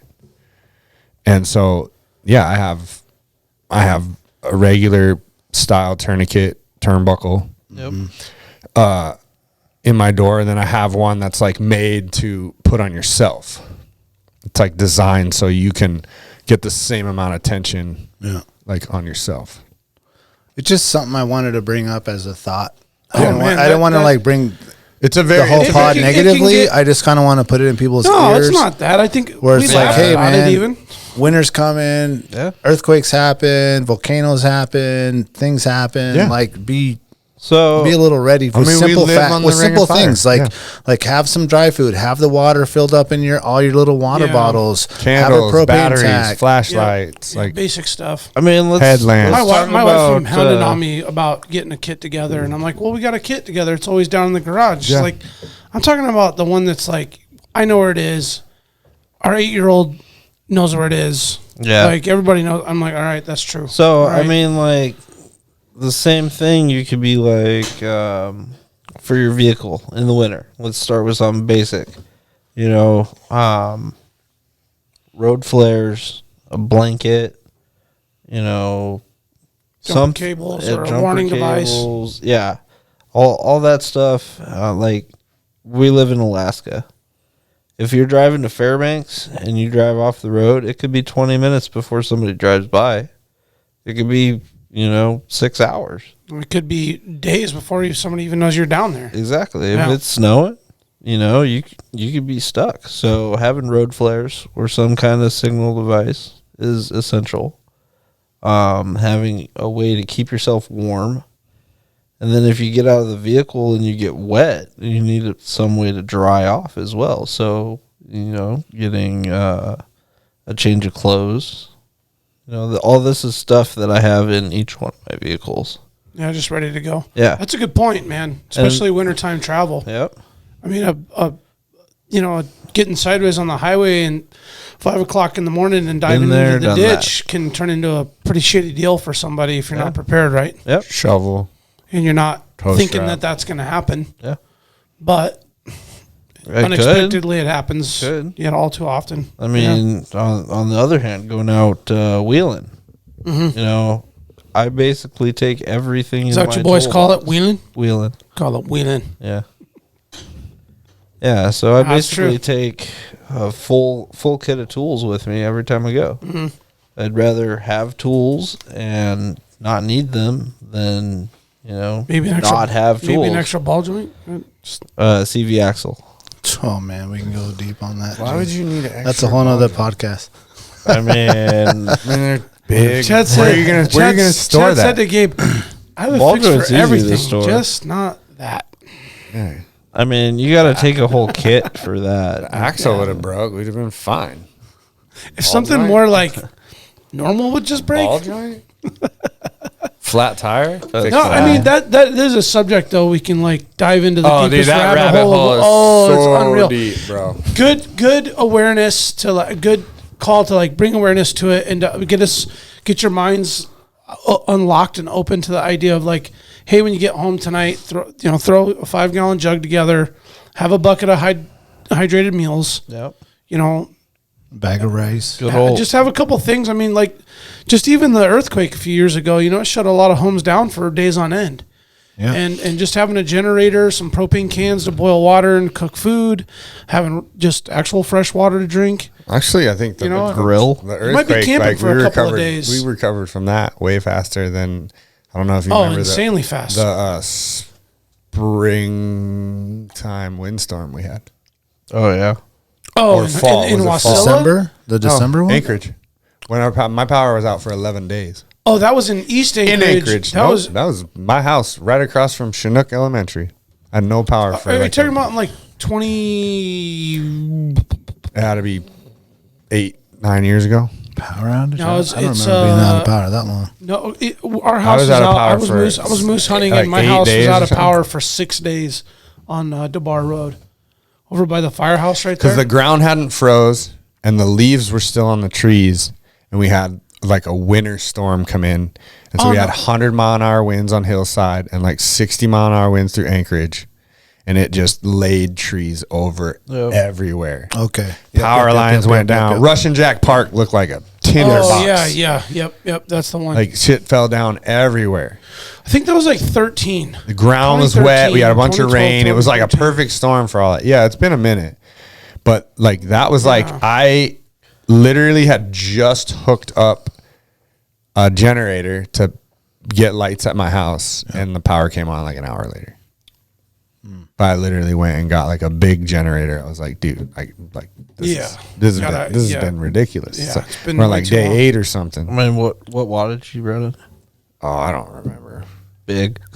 No, it wasn't much, but it was like, Enough to run the fridge and the freezer and things like that. yeah, because I was worried. I was like, Like a 5,000 or something. and it's like, you know better, but like you can tell everyone in your house, like every time you open that freezer, you're letting like that temperature It's drop. not Like if you just regenerating. let it be shut and never open it, we'll be good. Well, that's how we do on the like those moose floats. yeah. Oh, like don't get in that cooler if you don't have to. You Yeah. don't open that. Got a fix for Yeah, You that. open it better for be- a second to pull out whatever you're gonna. Oh, like, so the defrost beer, with the it. beer one you can get in and out beers of. at whatever, Yep. But but the that, food one. Food Yeah. only gets open when, No, it's you can go down a huge rabbit hole on that stuff. But I still Yeah. say like your skill set is going to be the most important. Absolutely. yeah, to answer your question overall, are any of us really, really ready? Well, Probably sounds not. like No, Josh is. not You enough. said 2 months and shit. But What's your address? No. no, No. I mean, I definitely can take some steps Yeah, I mean, over I'm the not weekend gonna. I'm and not get some gonna shit die. together. I mean, I don't feel like I'm ready because my vehicle isn't ready. Like, Yeah, but sometimes what if, like what Daniel said, you ain't going anywhere anyway. You're staying yeah. home. Yeah. And that's kind of what I don't I do think that. what the real deal is like you got to stay put and like live within like what you got in that Yeah. in that I mean, moment, we're extremely probably lucky that we live. How in many Alaska. cup of noodles does it take?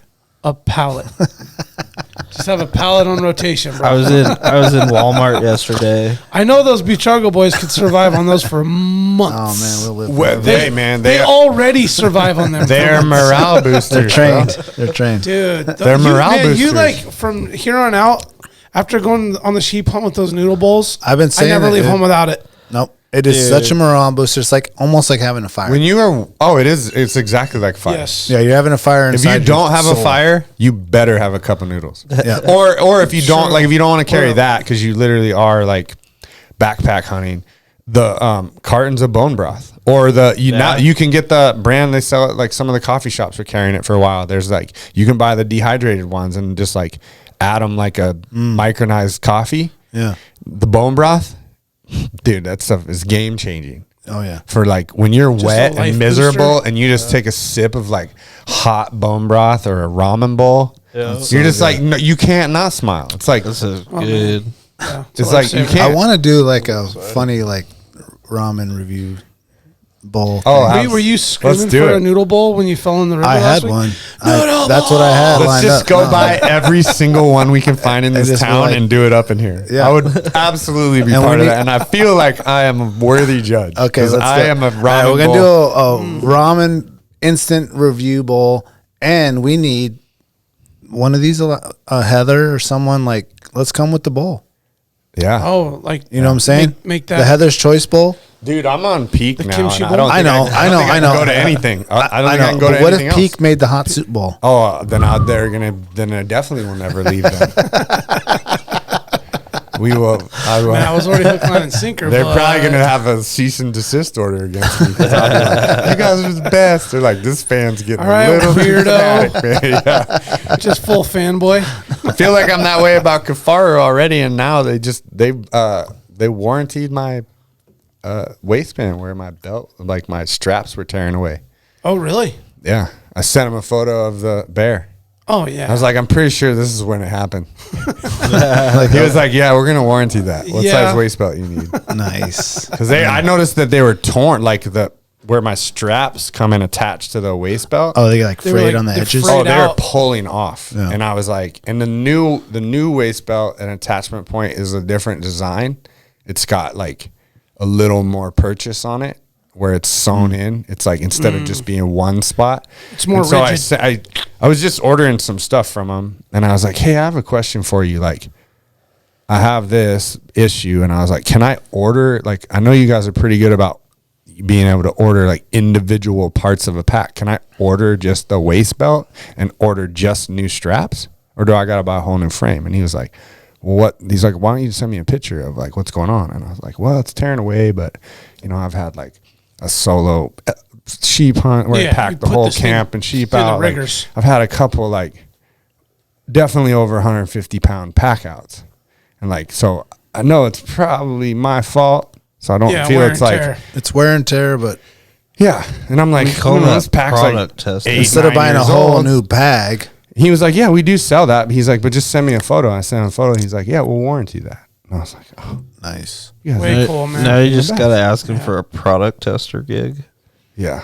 Well, Just their pretty good last at that. product tester is now the CEO of the company. So I'm pretty sure that rolls. Well, they're Phil. looking for he's someone. still the product. No, he's still the product tester. He's still checking stuff out. And he gets to hunt way more than me. So I'm pretty sure he's testing a lot more.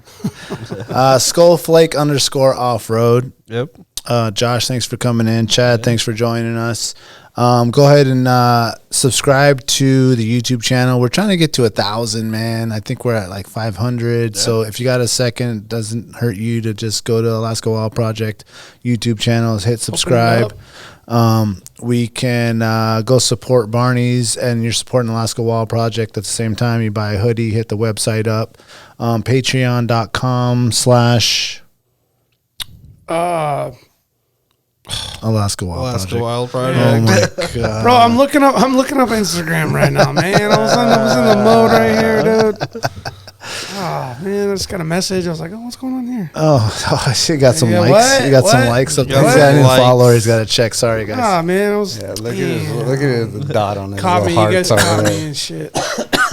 Alaska, thank you are, for listening. We are Alaska Wild Project out here, y'all. Yes, we appreciate you guys. Josh, thanks for coming in. Thanks for having me. If you guys can bring some more awareness or help out with the build project Hell yeah, on the man. bridge. Check out the bridge. Myasthenia Gravis. Did I say that? correct? Myasthenia Gravis. Take a look at that. Buy a patch. I think that the truck's gonna look awesome. It will. When Yeah. we have it all done. Yeah. We didn't even go over what we were going to do with it. Where can they buy the patch? You can hit me up through the Instagram. Okay, Skull Flake _off-road. Do that. Support like many people that are hurting. That's beautiful. Yeah, even if you can't donate, but you know an avenue that he can pursue, I mean, even like just buying someone for that maybe would be funding, like a company that would be willing to do it, or the Rasmussen Foundation, or Yeah. like any of these places. Like, write that in, point him in the right direction if you can't donate. Yeah. Yep. Definitely. Awareness is probably the most valuable asset. And preparedness. Ooh, awareness and preparedness. Dude, just name the show. Good. Alaska, thank you for listening. We appreciate all of you. Thanks for all your comments and your reviews and sharing your pictures and tagging us and all that stuff. We appreciate you. We love you. Thank you for listening. And as always, Stay wild. You remember my speaking to you of what I call your overcautiousness. Are you not overcautious when you assume that you cannot do what the enemy is constantly doing? the Alaska Wild Project podcast is brought to you by the following sponsors. Barney's Sports Chalet, supplying hunters with the best hand-selected gear since 1963.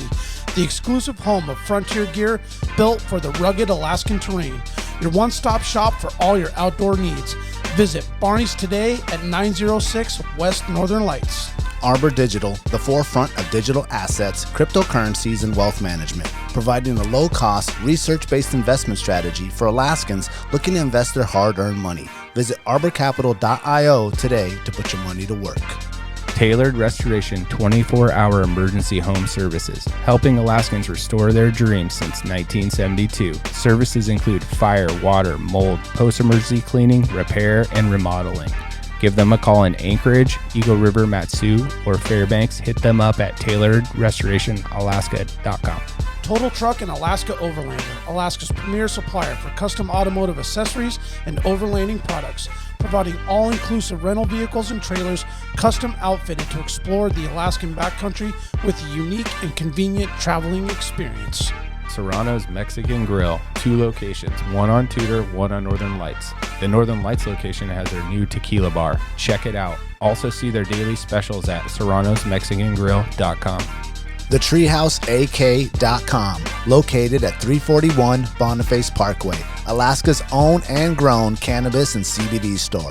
Ask the bud tender what the strain of the day is to get your 10% off. The Treehouse, where the culture lives. The Connoisseur Lounge, Alaska's premier locally owned and operated cannabis retailer, located in the heart of Palmer, Alaska. Their cultivated products include Snowcap Romance, Aurora Haze, Super Glue, and much more. Find them at theconnoisseurlounge.net. AKO Farms, located in Sitka, Alaska, built from the ground up with concentrates as their single motivation, with exclusive products such as their sugar wax, full spectrum diamond sauce cards, and more. Ask your local bud tender about AKO. Marijuana has intoxicating effects and may be habit-forming and addictive. Marijuana impairs concentration, coordination, and judgment. Do not operate a vehicle or machinery under the influence. There are health risks associated with consumption of marijuana. For the use of only by adults 21 and older. Keep out of the reach of children, and marijuana should not be used by women who are pregnant or breastfeeding. The Bait Shack, located on Ship Creek upstream of the bridge. Can't miss the bright red shack. They are the go-to fishing gear rental and guide service on Ship Creek.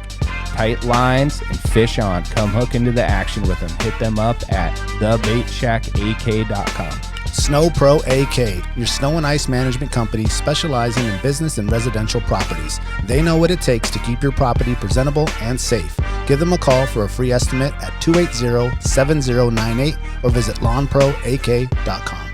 Double Shovel Cider Company, located off of Arctic and 58th, handcrafted Alaskan-made colonial ciders. They also have a tap room downtown on the corner of 5th and E. Stop by today and taste an award-winning cider. Should you not claim to be at least his equal in prowess and act upon the claim? I say try. If we never try, we shall never succeed. This proposition is a simple truth, and it's too important to be lost sight of for a moment. If we cannot beat the enemy where he now is, we never can. It is all easy if our troops march as well as the enemy, and it is unmanly to say they cannot do it.